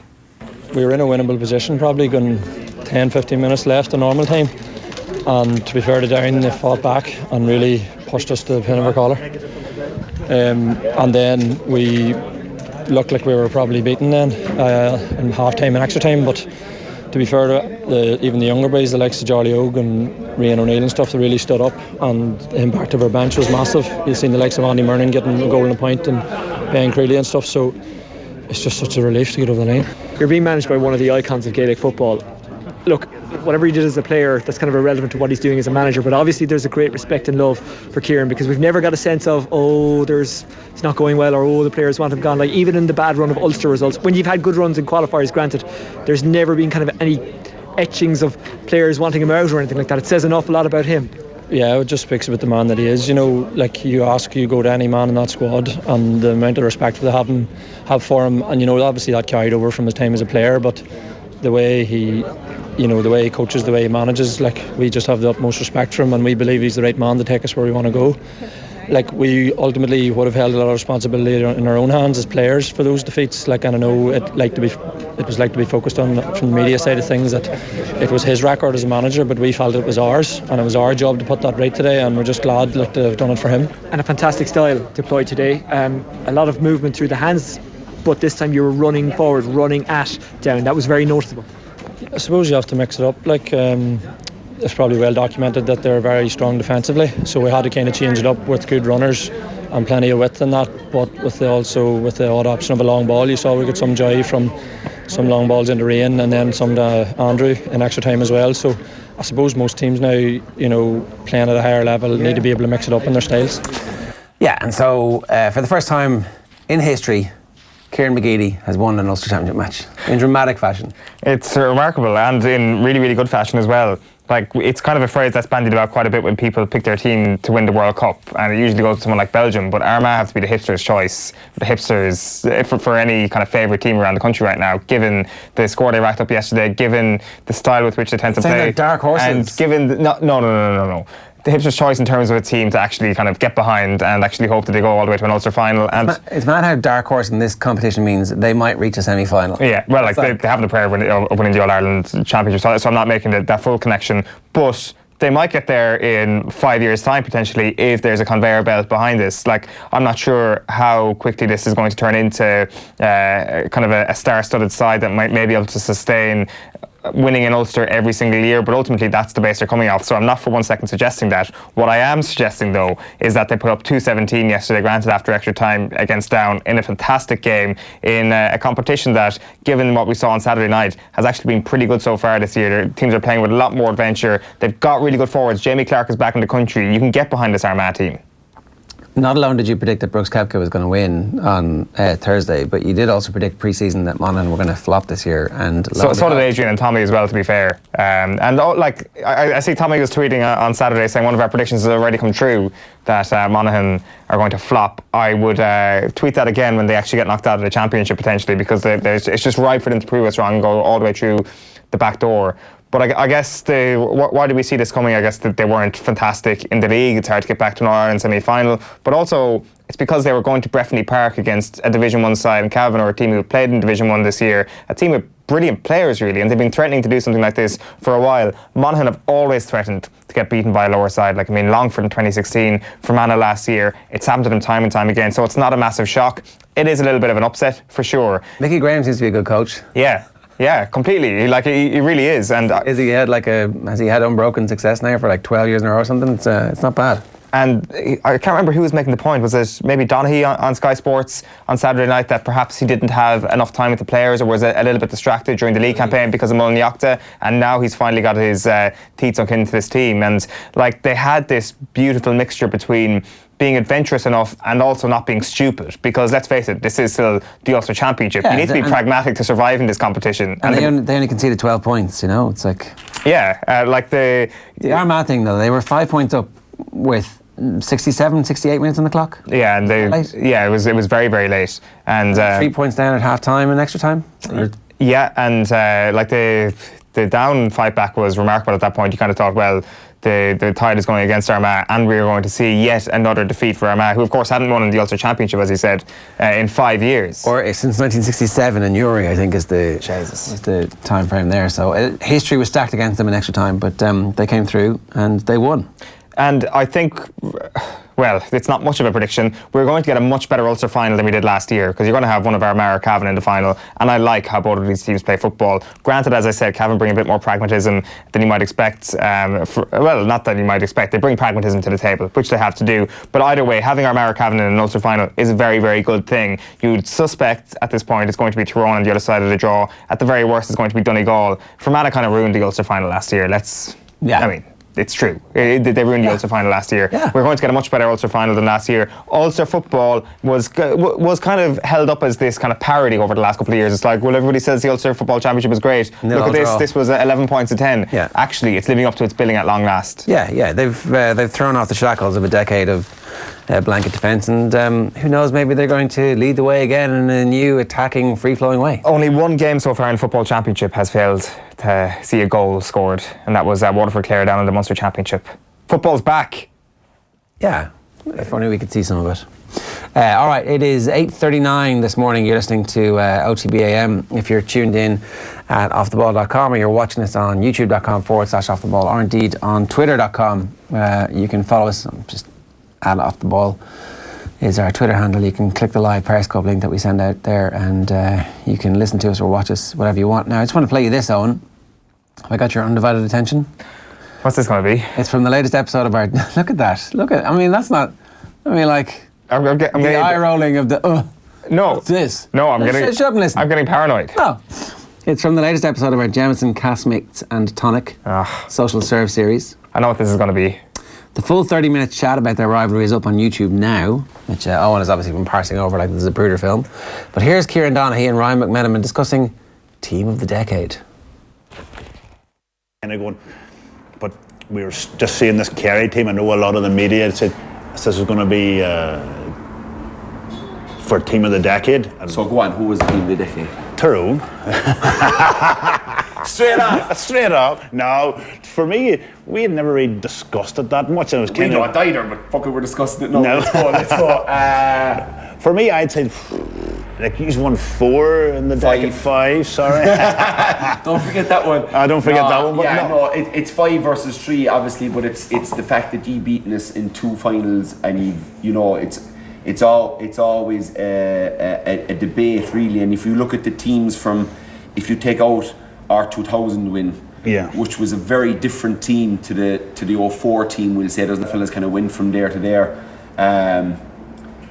But it was always, if we'd have beaten you in any of those finals, it's obviously the easiest answer of all time. But the fact that we didn't get you in one of them, it's a debate that both camps was going to say. Both camps was going to say, and which would lie with me, and I wouldn't be up for it or saying, oh, that's now. I would say it the slag Kerry ones. Yeah, of course. It's not even the thing. Like, we're not going around now like, oh, we're the Team of the Decade in this decade. It's no thing. But what it really was is, who were the better team, Kerry or Tyrone? Because we were the crowd that had won. We'd 8 All-Irelands between us in 10 years. Well on. What are you doing, Kieran Donaghy? Allowing that concession of 2000. A decade is from 00 to 09. The 2000 win is a vital part of the Team of the Decade argument. It shows continued success. The first All-Ireland of the year, of the decade, the last All-Ireland of the decade, 5 in total against 3 in total. It's a no-brainer for me, and I can't believe he even conceded that he might even lose that argument. To be fair, he didn't concede. He is still holding up the end of the bargain that he believes that Kerry. Ricey had him on the ropes and then jumped in. He just let the a little bit of silence evolve there and came out. In fairness, it was you, because you always beat us in the big games, which is exactly what happened. Which team was better? Who won the big games? That's exactly what he said. He kind of let it go in kind of a sense of it's a little bit ridiculous that we're having this conversation, because if you look at that team versus this team, this is clearly the far better team. The one that won the games. You didn't say which was which there. Tyrone won all the games. Yeah, so they're the better team. If you look at the continued greatness of that Kerry team throughout that decade. They were great, but the other team were better. They weren't, like 3 All-Ireland finals is a fairly... I would say it's a lower turn from any potential team of the decade. Like when you look at the Dublin team of this decade... First team ever to win 6 in the same decade in history. No, but like I'm not trying to get into an argument about this decade. You have to look at the finals. You have to look at the continued success of them getting themselves into that position. And like I really just think that there is a healthy distance between Kerry and Tyrone in this argument. As in two All Irelands of a distance. 2 All Irelands of a distance. Were Tyrone not having to play tougher provincial games? Yes. Yes. Tougher. Yes. Armagh. The other good team in the decade. What was the other good team of the decade? Let's remind ourselves who actually won the 2010 All-Ireland. Like, Cork were an outstanding team. Kerry had to come up against them every year. It's not like but it was in the year immediately after the decade. This was an outstanding Cork team that got to 2 All-Ireland finals in that very decade. Munster was a relatively strong province at that point. It was certainly strong. One game, and if you lost it, you came through the back door immediately to an All-Ireland, basically to an All-Ireland quarter-final. Name the other strong Ulster teams around that decade. that we're actually at the level that we're at now. When you have the Donegals, when you have the Monaghans, when you have the Tyrones, like Ulster as a general province is actually stronger this decade than it was last decade. It's not. It was a two-team decade. You had two sensational teams. Both. Granted, the heights were higher. The heights were higher, but the consistency below the top two teams. The heights were Liverpool and Manchester City high. Yeah. That's how high they were. It's still one team. It's still one other team in that province. Whereas now you have a greater spread of teams. Whereas now you have a greater spread of teams. Right. Yeah, you should go ahead and check that full chat. It's on our YouTube channel. I can't believe Kieran Donaghy even allowed that notion to get into his head. It goes through the Tyrone-Kerry rivalry, all through the noughties and back to its roots in 1986, and it's well worth your time. Ricey versus Gooch, Kieran's Tyrone connection. He was in primary school with Big Joe McMahon, living up there for a year. Sympathiser. Right. Tyrone, clearly team of the decade. We'll revisit this because it's not quite dead yet, but it's nearly there. That horse is nearly dead. Phil, how are you? Good morning. Good, yeah, good. We're going to start with the Hurling. Munster Hurling Championship showed how good it is again yesterday, and showed as well that the pressure is on when you lose just one game. The pressure was on Cork after the Tipperary defeat last weekend, but what a difference 7 days makes for the Rebels. They beat All-Ireland champions Limerick in their own backyard. Patrick Horgan scored 1-9 for Cork in a 126-119 win, and Cork's Aidan Walsh says it actually helped. They didn't have long to wait to bounce back from that defeat to Tip. We had only 6-day turnaround to get it right. If we had a 2 or 3 week layoff there, it could have been tough going, but I suppose today Limerick was the first championship day out, and last week probably stood us. Going to today we're a bit sharper and probably stood us, but I've no doubt we'll probably meet Limerick again before the year's out hopefully, and it'll be a big battle again. Tipperary in the box seat, they've 2 wins from 2. They saw 14-man Waterford by 230 to 18 points. Waterford had Conor Gleeson sent off before the break, so it was really up against it they were, and Jason Ford and Seamus Callanan scored the goals for Tip in the second half. In the Leinster Championship, Dublin and Wexford drew at Parnell Park. Sean Moran scored an injury time free for the Dubs to earn the draw. It finished Dublin 122, Wexford 219. Naturally after the game, Wexford boss Davy Fitzgerald was frustrated. Probably we should have definitely finished it off. Like, we were 3 points up and 5 minutes into injury time. 5 minutes is a lot to play in the second game of hurling, second half, and it was over 40 minutes when they got the free. But in saying that, we should have stopped it. So we should. But you know what? I'm extremely proud of my boys. With 16 minutes to go, we were 5 down.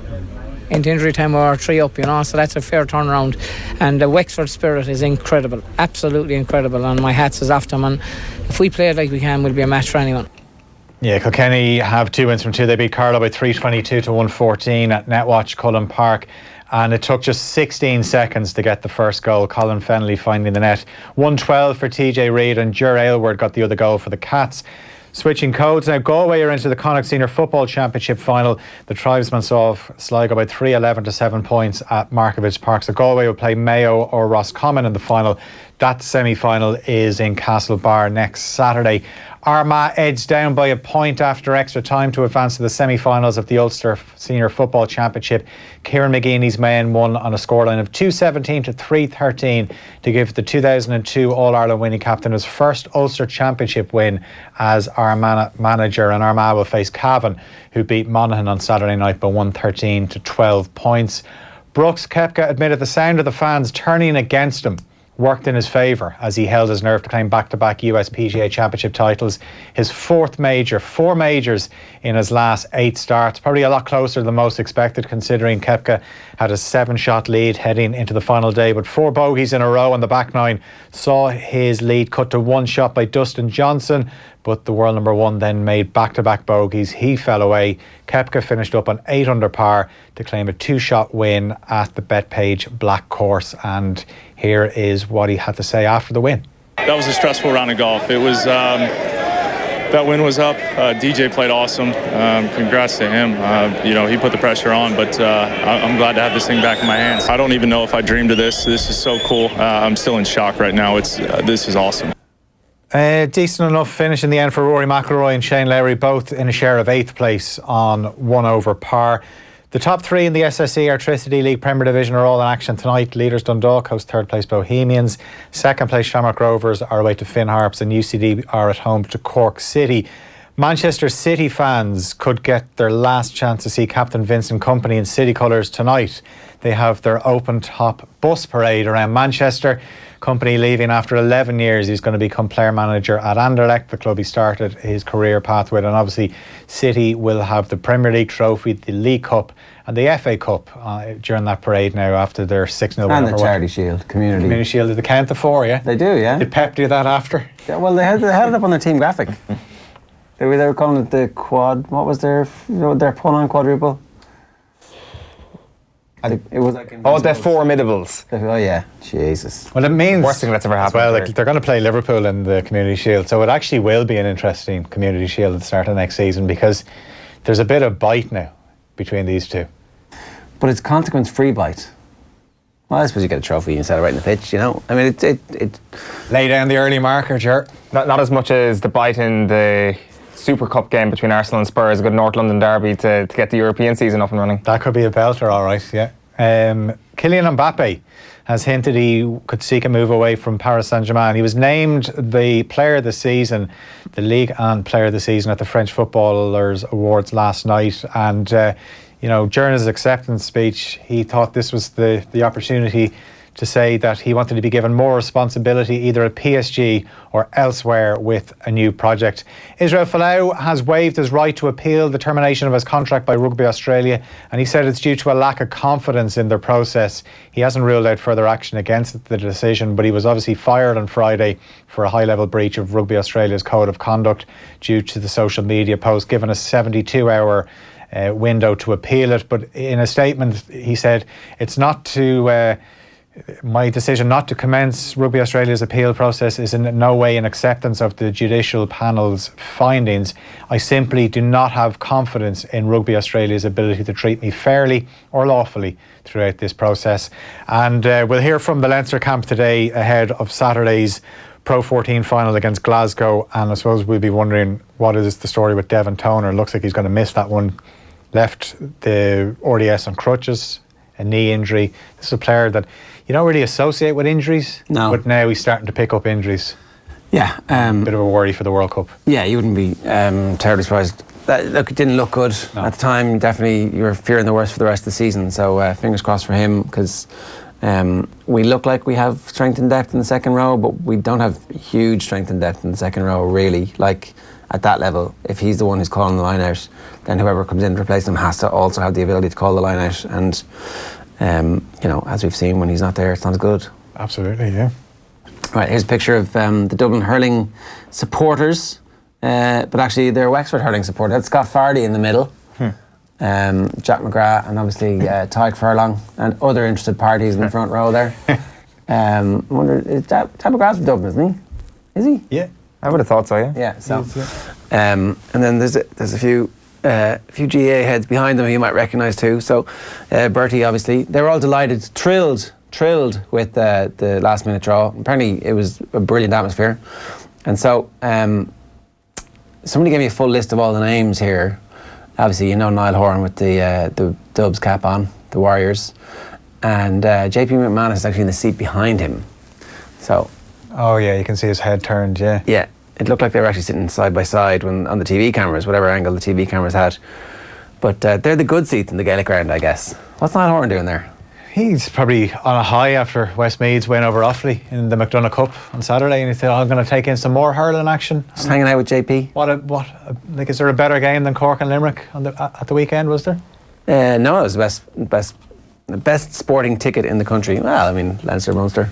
It was a bit obvious he was going to win that one the whole way through, though, wasn't it? As a big golf fan, was he not like tuning up to watch the SPGA Championship? Sure he was. Is Brooks Koepka that boring that he's even turned Niall Horan off golf? Well, no, didn't Niall Horan tweet as well about Leona Maguire? She won over the weekend. And yeah. He's involved in golf agency, so she's not one of his clients, is she? Yeah. Is she? Yeah. Ah, right, okay. What's he's I know he's a handy golfer. Is he? Oh yeah, like super golfer. Is he down to? I think he's close to scratch. Wow. I think. Is he going to? Could be wrong with that. Could he play in the PGA Tour? Could he do a Tony Romo? No, I don't think he's that good. I think he wants to own the PGA Tour, though. That's more his style of things. I mean, obviously, like one of those satellite tours, anyway. They've got a mini tour going, don't they? It's not just an agency. It's a bit more than that too. Phil, good stuff. Thanks very much for that. It is 8:53 this morning, and you're watching OTBAM. Alan Quinlan is going to join us in studio next. First of all, let's hear from Bernard Jackman and Cliona Foley on the Sunday pay-per-view. Here they are talking about Felix Jones and Jerry Flannery's time on the Munster coaching staff coming to an end. It's the first time I've heard anything negative towards Jerry.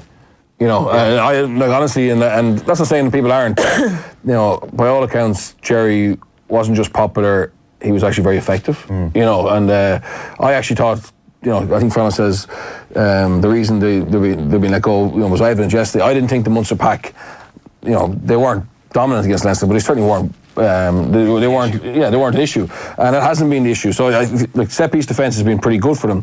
It's just really their attacking game. So there was rumblings that. Well, I suppose Felix is seen and is well respected as a very good coach, but unfortunately for him this season, the spotlight has been on their attack a little bit, so he's probably had a little bit of negative press around that. I don't think as well you can say the sack. At the same time, you hear Van Gran is quite hands-on. 100%, exactly. It's very difficult to understand. And no one knows what's going on day to day behind the scenes. No. And if the head coach has a graw or love for attack, his footprints are going to be all over it. You know what I mean? So then, and Felix is implementing somebody else's system potentially. So it's very difficult to say. I just don't think there's a big difference between being sacked. If you've been offered a contract, which I believe they have been, you know, you can say the press release said they have been offered. That would have been pretty. Contract. That would have been. Nobody knows the details of that clearly either. No, yeah, but exactly. I don't think they would have been offered a vast reduction in their salary. I think the minimum they would have been offered was the same again. Something similar. Similar. So I don't think they were sacked. I think they just decided not to take up the offers they were given. For whatever. Alan Quinlan's here to help us to react to that and indeed to the rugby at the weekend. This is a crisis for Munster, I would say now. That last off-season they made some big signings that were going to change the style of play, that were going to address the issues that they had, and the players that they signed have come in and done relatively well, but they're getting hammered in semi-finals in a way that they weren't last year, and that's not progression. No, it's very concerning, to be honest. I think, and it's not just on Saturday, it's the last few weeks. I think when you get to the business end of the season, you want to kind of die with your boots on, attacking wise and throwing everything at it. You can't really question their effort levels and stuff like that, that's what I gave out about a few years ago. I thought that, you know, that desire and that kind of drive and passion with the red jersey was missing a little bit. To be fair to them, they're trying their hardest, and they just look like they're lacking a bit of direction. Maybe it's a confidence thing, maybe it's a nervousness, maybe it's not being able to cope with the pressure from the opposition. They're still a big scalp when you play against them. You know, Edinburgh a few weeks ago, Munster's pedigree in Europe in the quarterfinals. I was talking to Richard Cockrell afterwards, and it was I was talking to him before, and it was optimism and a real sense of opportunity, and afterwards it was a real sense of frustration. It was a game they should have won, and it would have been a massive scalp for them. And you know, Munster are just not creating chances. They're working their socks off. They're battering teams over and back, and they you know, some of the telling stats from Saturday, Ger, was they only had 5 lineouts. They lost one of them, the others were a bit sloppy. So you have no kind of launch pad. And that was very good intelligence from Leinster not to kick the ball out. Leinster had 15 lineouts. They won 13, lost 2. So they had 13 opportunities to really kind of... And Munster put pressure on them. Peter O'Mahony won one, they were getting in the way, but and it was the earlier ones. It was from probably the last 2/3 of the game. Their attacking platform off those lineouts, whether it was maul or off the top, can we go back to sharper. Can we go back to one of the issues that Bernard Jackman raised there? He said that people aren't really giving out about, or that Munster's forwards aren't the problem. And I kind of feel like we're still analysing rugby in there's this game over here is played by the forwards, and this game over here played by the backs, and one person looks after that, one person looks after this, and you're like, well, that's not really how things work anymore. Like, I don't agree with that. I think I was the Leinster maul was killing. The Leinster maul was killing. Well, once they got it going, to be fair to the Munster scrum, was started off very well. Their scrum and their set piece has been pretty good this year. Penalty wins off that, really their important. defence has been good, so there is kind of positives. But the one area where you can affect games and where it counts is the scoreboard. You got to score. You cannot win matches relying on penalties or squeezing the life out of the opposition all the time. You've got to create stuff. You've got to look really dangerous. Keith Earls, we've spoken about his form the last couple of years. Phenomenal. Get him the ball. He doesn't get the ball in any space. He has to go looking a little bit. He was the one who created that win in Edinburgh. Joey Carberry's a fantastic attacking player. Inside him, he's probably one of the probably the best scrum half in the world. I know his form dipped a little bit in the Six Nations.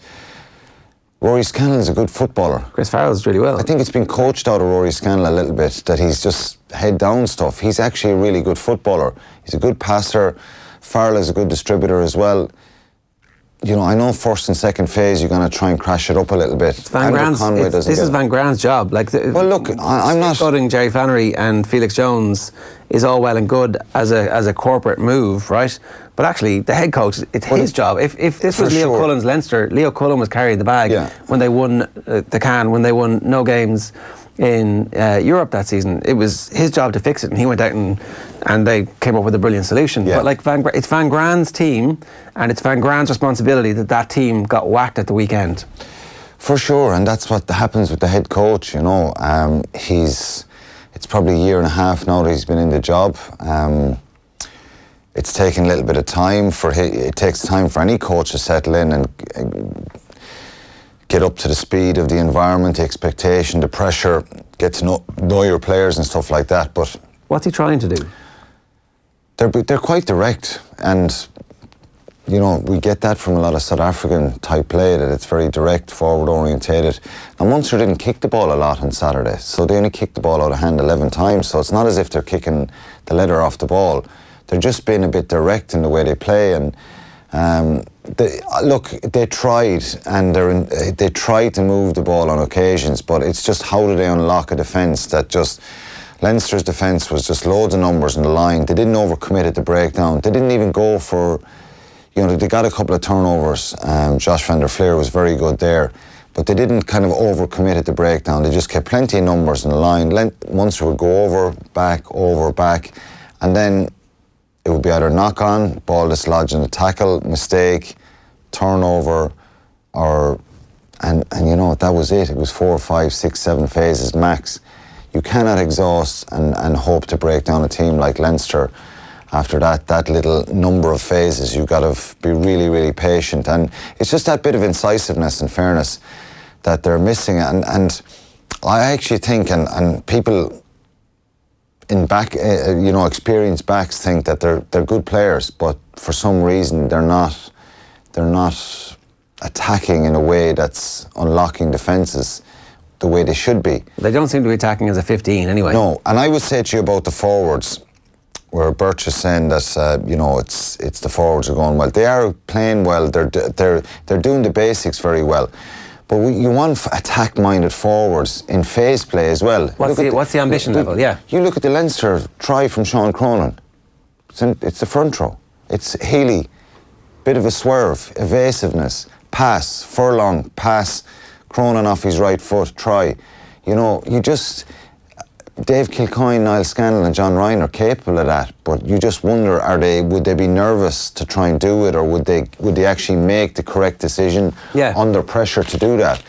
So it's attack isn't just the back line. It's not just off a scrum where you just what backline move we're going to call. Attack is a broad range of, you know, you have your 1-3-3 one scenario, then you have that's with your forwards. Where do you space them in phase? 2-4-2 is the other thing, where you keep kind of 2 forwards on either side, 4 guys in the middle, and you kind of move it over and back. And Munster tried that under Rob Penny a number of years ago, where they're trying to that type of an approach, and maybe it's something they should have continued doing. Well, maybe it's something they should have continued doing. Things would have changed if they double down on Rob Penny. Well, the game has changed so much now. So Munster in the last couple of years beat a lot of teams and just suffocated them with intensity, with aggression, with pace into the breakdown, with a directness. When that doesn't happen, what else? What's next? So when you're coached to try and just be so direct, and in fairness to them, they're very good at it. 2015, I think they got to the Pro 14, Pro 12 final at the time. They lost against Glasgow in Belfast. They blew Ulster away in that semi-final with just a real intensity and aggression, and I just remember some games stand out over the years. One's in Thomond Park, where the French teams Toulouse came there, Toulon, and you just felt that there was a real intensity. Even the game at Christmas against Leinster, you know, I know James Lowe was sent off, and there was a niggle in it, but there was an intensity.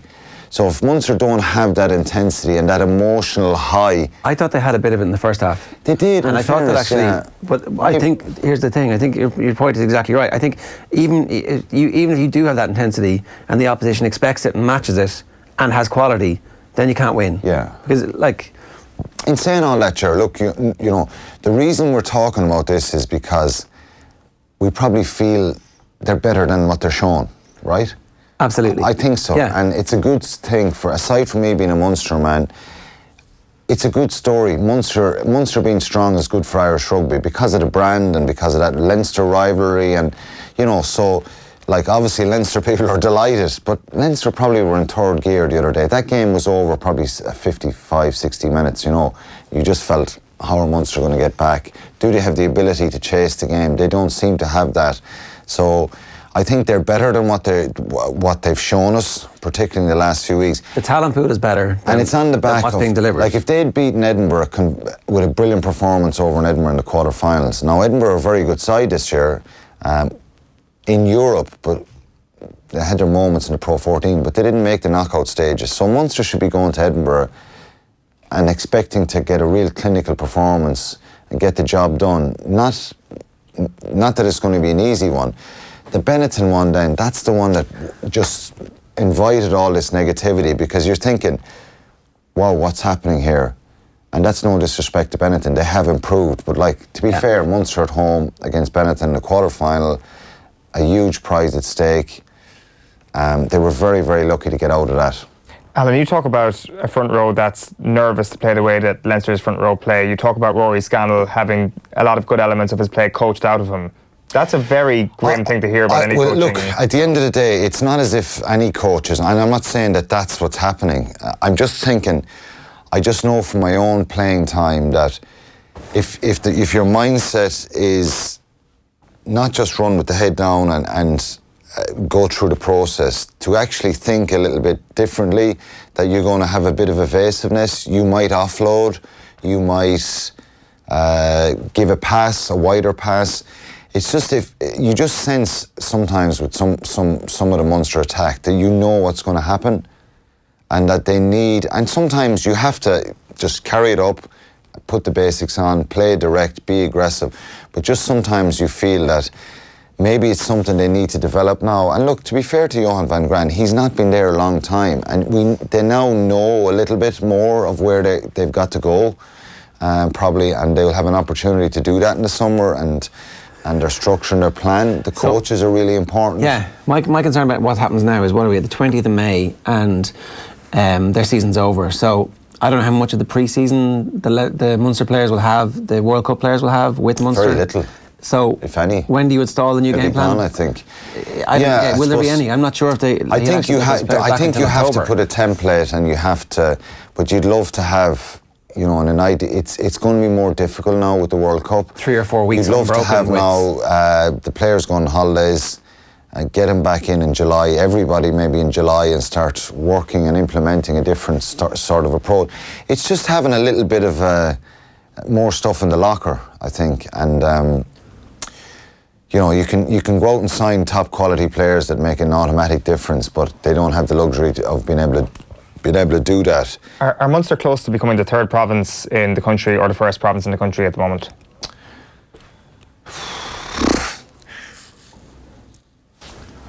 Well, Ulster have improved. They were dreadful on Friday night, so they're probably going to be better next year. Connacht are back in Europe. I think Connacht are worth a mention because of the philosophy and the way and the approach that Andy Friend has taken, given the negativity the year before under Kieran Keane. They're back playing exciting rugby. They're back playing with a real kind of confidence and an openness to their game, I think. So I'm convinced that, you know, coaching can make a huge difference here. Yeah. And actually to get a structure in place and really just try and broaden the horizons in the attack more. And it's not just the backs, it's across the board. So are they? I don't know the answers to that question. I think Leinster had the luxury of leaving Sexton on the bench. There's no Sean O'Brien, there's no Rob Kearney. They were bruised and battered after last week.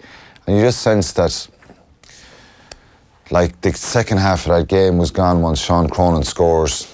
It's just going to be very difficult for them to get back in, and Leinster could just absorb that bit of pressure then. So I don't know. I think they have the players to be closer, to be a lot closer. And look, what are the positives? The problem is coaching then. Well, it's not the players, the playing staff. So if it's somewhere in between. I think the players need to take responsibility here as well, Ger. I look, honestly, you play, and it's different personnel and it's different times, but when I played in the back row at Munster, you know, with Axel, with Dennis Leamy, with David Wallace, with Jim Williams, you know, like, I was probably someone who didn't adhere to game plans and structures. And that was one of my problems, why sometimes I annoyed coaches and frustrated them with Eddie O'Sullivan with Ireland, because I just kind of wanted to run around. I wanted to pass the ball, and sometimes that was the wrong thing to do, because I remember I gave an intercept pass against Montalban on a Friday night in Thomond Park in 2009, where we nearly lost the game. We got a late penalty from Rog to win it. 7 points given to Montalban was my fault. On our own 10-yard line, I threw a pass that was about 25, 30 yards, which was crazy to do, because that's the way sometimes I thought. I gave a crossfield kick to Brian Carney in his debut in Ulster in 2006. It worked out perfect. He scores a try, we win the game. Those things can backfire on you, so I'm not talking about throwing the ball around, but I'm just talking about the mentality. And it's not as if they're coached, the skills are coached out of them, but when you continuously have an approach where it's direct, it's hard to kind of go back to anything different than we naturally do as kids, as a rugby player running around the field. So I think they need to bring in, get someone in and change the philosophy a little bit. That new hire is unbelievably important. And maybe help Johan van Graan as well, that he needs something different. And it's just negative at the moment. There's financial issues there with the stadium debt. I don't think the stadium debt's an issue. I actually don't. They have a mortgage on the stadium that they're paying off. Yeah, they are. But I just think numbers are down this year in the stadium. They're not going to make a profit. And Dougie's leaving. The coaches are leaving. So look, it's all come at once. The positives are, I genuinely believe the players are good. They're better than what we've seen in weeks, and they've hit the highs. They've had some really good performances this year. Who do you want as a coach? As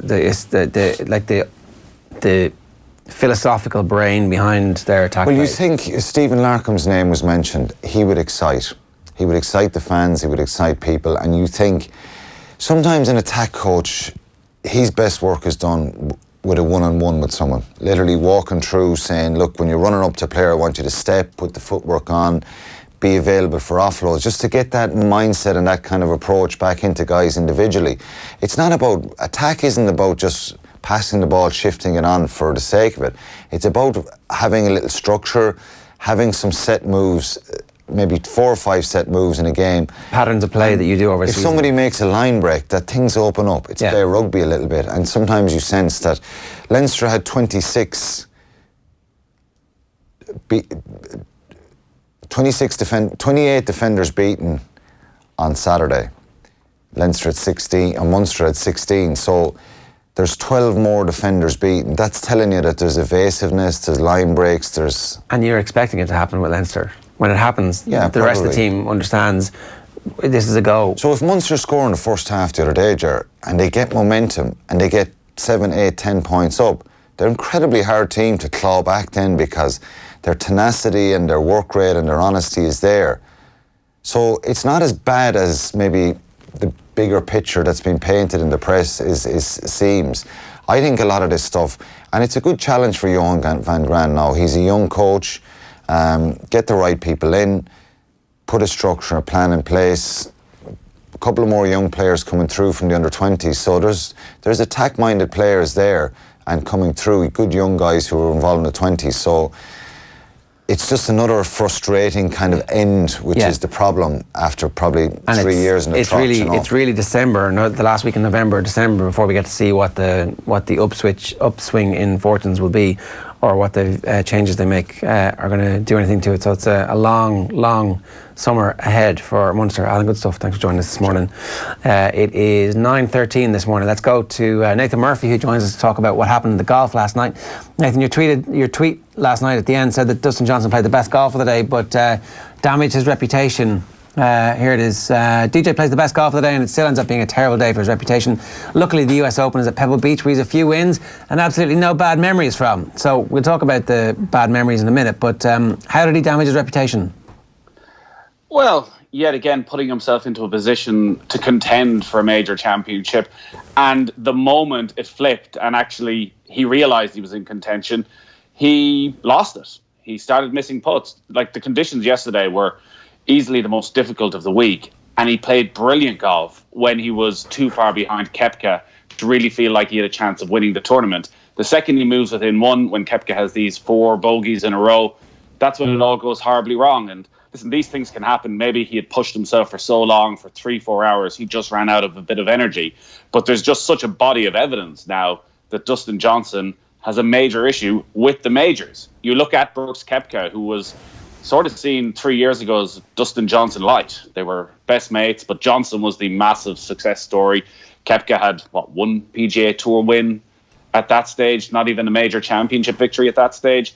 And Dustin Johnson has won on the PGA Tour every single year for well over a decade, yet still has just one major championship. And he has been in contention for half a dozen at this stage, from Pebble Beach going all the way back to when Graham McDowell won, when he absolutely blew up in the final round. Remember being at Royal St. George, and I would have given him a free pass on a lot of these up to a couple of years ago. Everybody can have difficulties trying to win their first major at Pebble Beach. At Royal St. George, he's standing middle of the 14th fairway. He is looking to put some pressure on Darren Clark, and he skies the shot out of bounds. Again, I would have given him a free pass at the time, thinking, well, he went for it. He was willing to lose the major. He was willing to go and try and put that pressure on. This has happened consistently now. Are you not being a bit harsh? Because this would have been history. Nobody had ever come back from, nobody ever blown a 7-stroke lead, nobody ever obviously come back from a 7-shot deficit. Like, was it not great to get back into contention from there to at least make this tournament interesting? No, but it's much like Rory McIlroy into a top 10. There was no great pressure on him early in that round.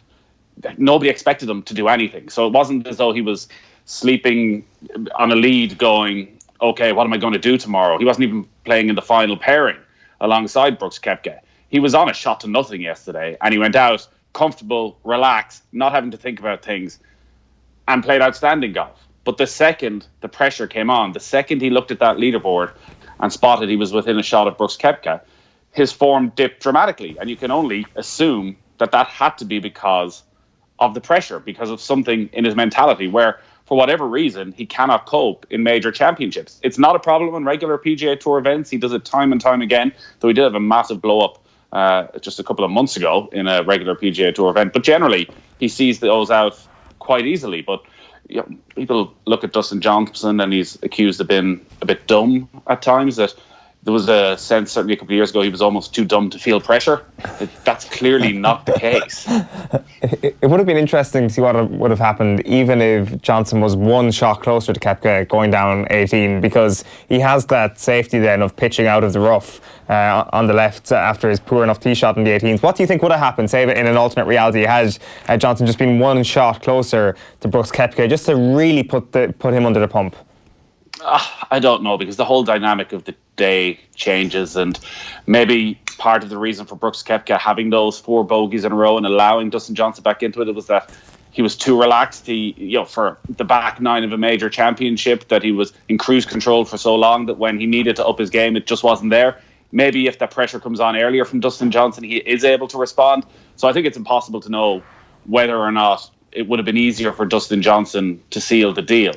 Unfortunately for Dustin Johnson, there is just this huge body of evidence that for a player who's been the dominant player on the PGA Tour for the last 10 years in terms of regular season events, to still just have one major, to have been outplayed now by McIlroy, by Spieth, by Koepka, all these guys have flown past him.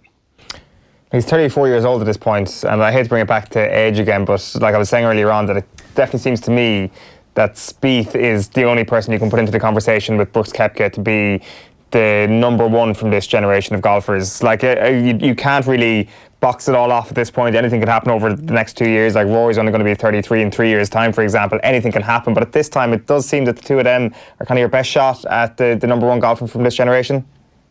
Well, are you including McIlroy in that generation? Yes, You have to, because himself and Koepka are the same age. Yeah. They both have 4 majors. It'll simply be decided on who gets the most majors. Jordan Spieth has many years on them. He's 5 years younger, so he has a lot more time. He's got 20 more majors automatically to be the best player of the generation. But if Koepka continues at this pace, he's won his 4 majors quicker than anybody's ever won 4 majors after winning the first. He's just unstoppable, and he's probably redefined the way a lot of players are going to look at professional golf. I don't think it's necessarily a good thing for the game, the way Brooks Koepka goes about it, where he doesn't care about the regular events. His entire focus is on these 4 majors. And in this new calendar, the 4 majors happen over 4 months. What happens in golf for the next 8 months? And that's where, I guess, if Brooks Koepka wants to be a superstar, and maybe doesn't, maybe just wants a little bit of fame and a little bit of respect. But if you're not turning up and delivering, and you're not playing a huge amount of events, and in those events you're not that bothered for 8 months of the year, it's very hard for the general public to grow an attachment. Whereas McIlroy's there week in, week out playing.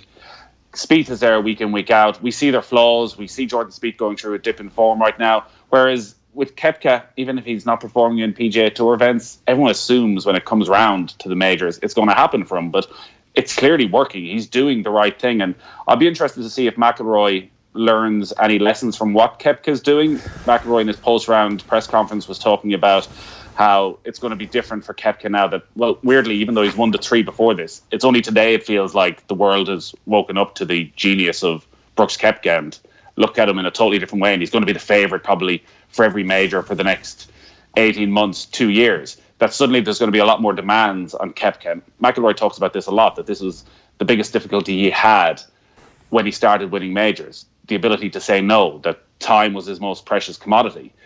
But to flip that, McIlroy has a lot of commercial deals. One of the most interesting things about Brooks Koepka is he doesn't. He has his Nike apparel deal, but since Nike gave up making clubs, he never signed a new club deal.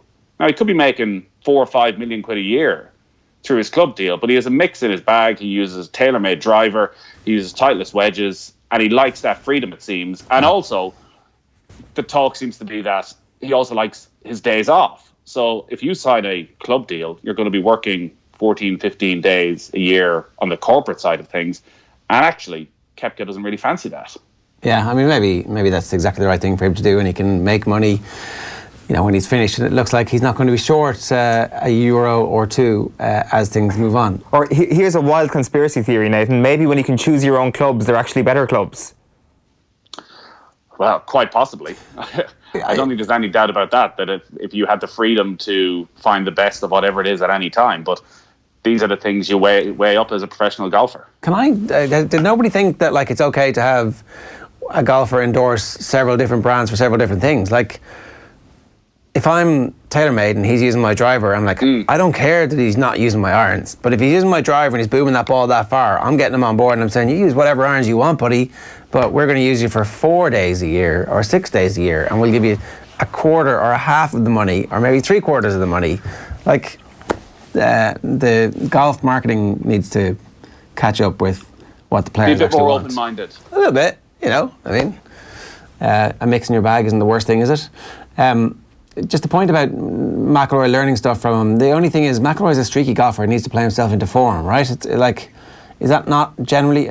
There are a couple of majors that he's won where he's come out of a few weeks off and just blitzed the field, though, I suppose. Yeah, well, the most recent spell, which is 5 years ago nearly now, when he wins the Open, the Bridgestone Invitational, and the USPGA in the space of 4 weeks. He suddenly has this hot streak where the putter works and he's absolutely unstoppable. But he had that at the start of this year. He won the Players' Championship. He finished top 10 week in, week out.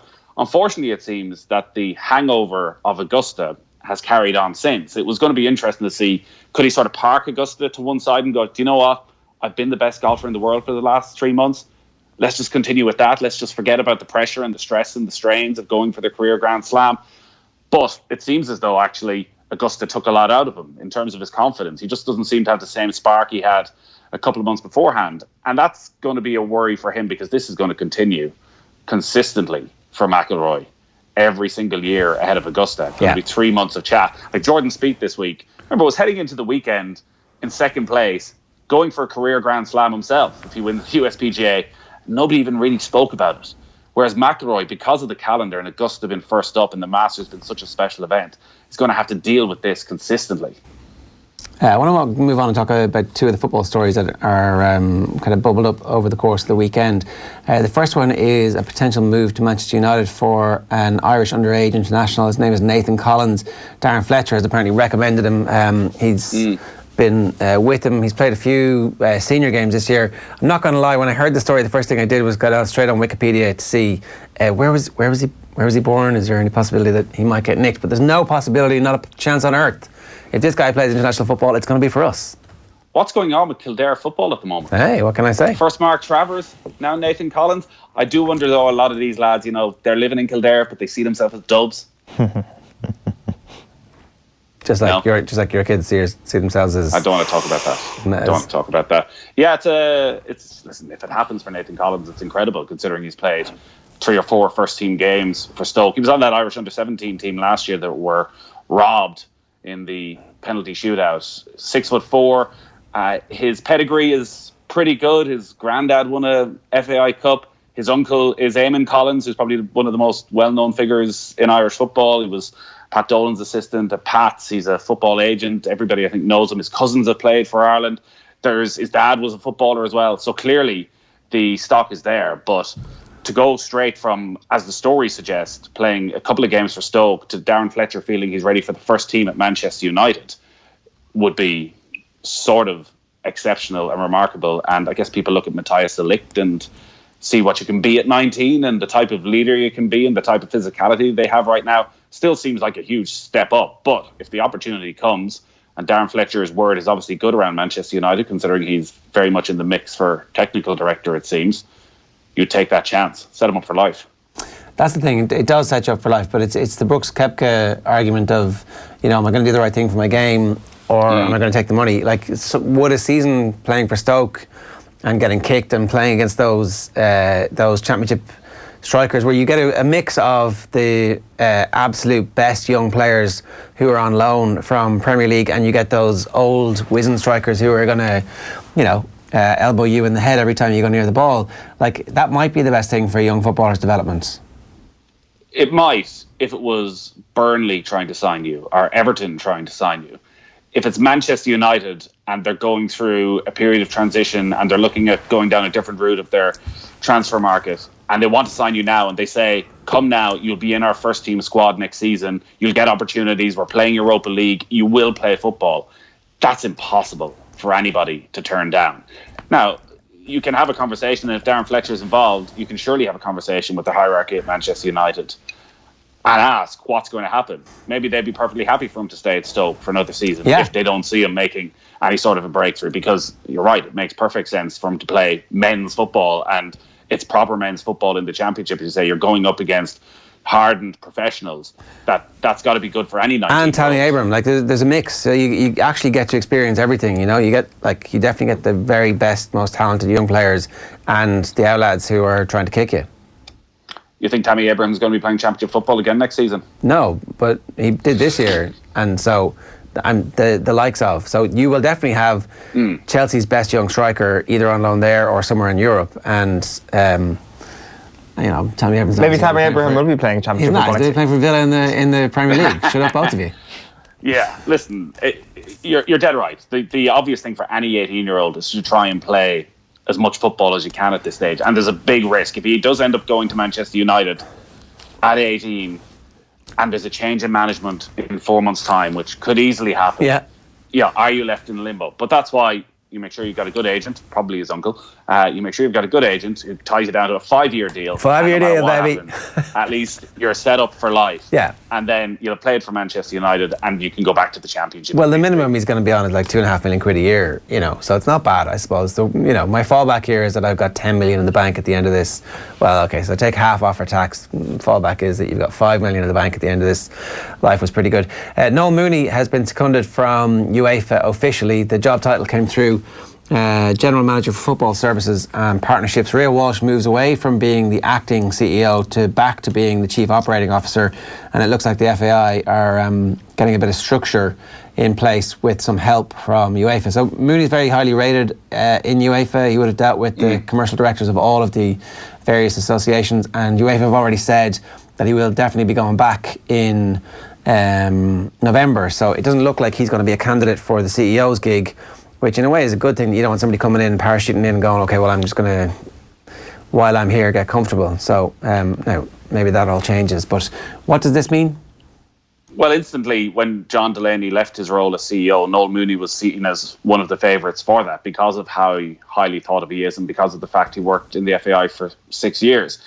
I think the dynamic of this is going to be interesting over the next couple of weeks as to how it plays out between UEFA and the government and Sport Ireland, because it did seem over the weekend as though the appointment of Noel Rooney and the fact he's been parachuted in there wasn't been welcomed by absolutely everybody, because Sport Ireland and the government clearly understand the feeling at grassroots level and the feeling amongst the general public in Ireland with regards to Irish football right now is they want a broom taken to it. They want this place totally cleared out, a brand new start. People who were there before, the entire board expected to resign, that a whole new set of new faces need to come into the FAI without any real connection to the past. Now that's going to be difficult because obviously John Delaney, as CEO, was involved with virtually everybody in Irish football. So it's going to be hard to find too many figures that actually he had zero relationship with. Whereas, is that the aim of UEFA, or is the aim of UEFA that after 6 months, they sort of settle things financially and everybody moves on with life? They keep that board in place, they bring in a couple of new faces, they do enough to satisfy Sport Ireland that funding is restored. But generally, there's no massive change within Irish football, which there's no deep-rooted change. This is our one opportunity to look at schoolboy football, women's football, the League of Ireland. Are UEFA coming in thinking, here's an opportunity to rejuvenate the League of Ireland? I can't see that. Okay, so you're not uniformly positive about this? No, I don't think we can write off Noel Mooney before he started, and listen, all the stories already obviously are there of 2017 and the FAI AGM and standing up giving a glowing reference to John Delaney. He's going to have to answer those questions, I'm sure, over the coming weeks as to what exactly his relationship has been with John Delaney.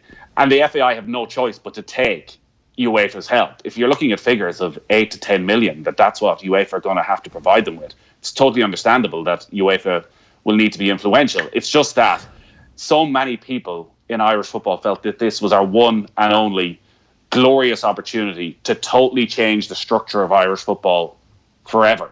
Is that the end goal of UEFA here, or is it just to get the FAI back in an even keel and move on to whatever the next crisis is in European football? All right, Nathan, thanks for joining us this morning.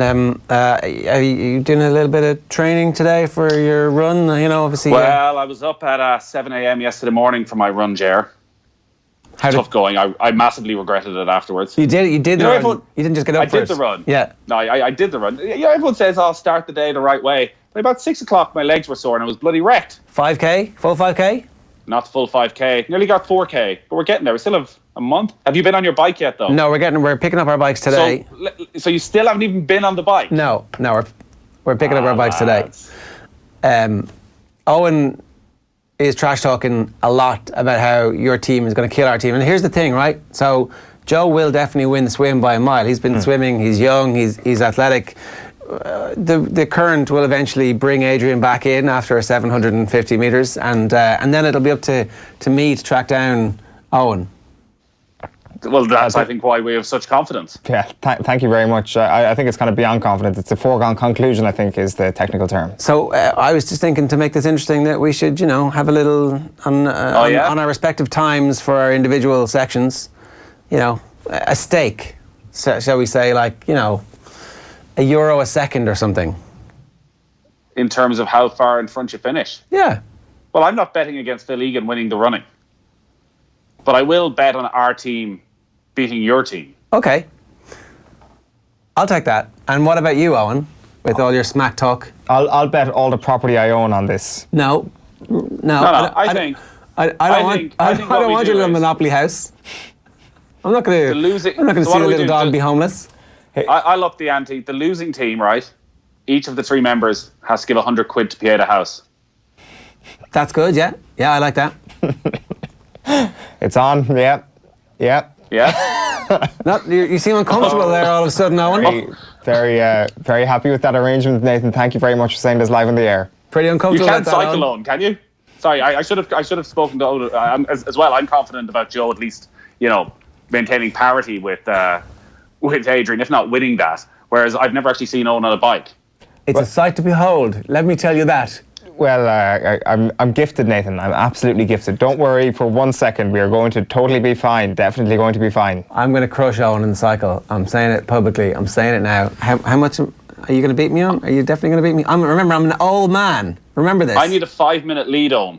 I'm an old fat man, Owen. Are you going to beat me or not? You need a 5-minute lead. I think it's as I said at the start, it is a foregone conclusion. You're coming up against the Irish version of Eddie Merckx, as I said last week. I just need to actually get used to riding a bike with gears on it. That's the only little issue.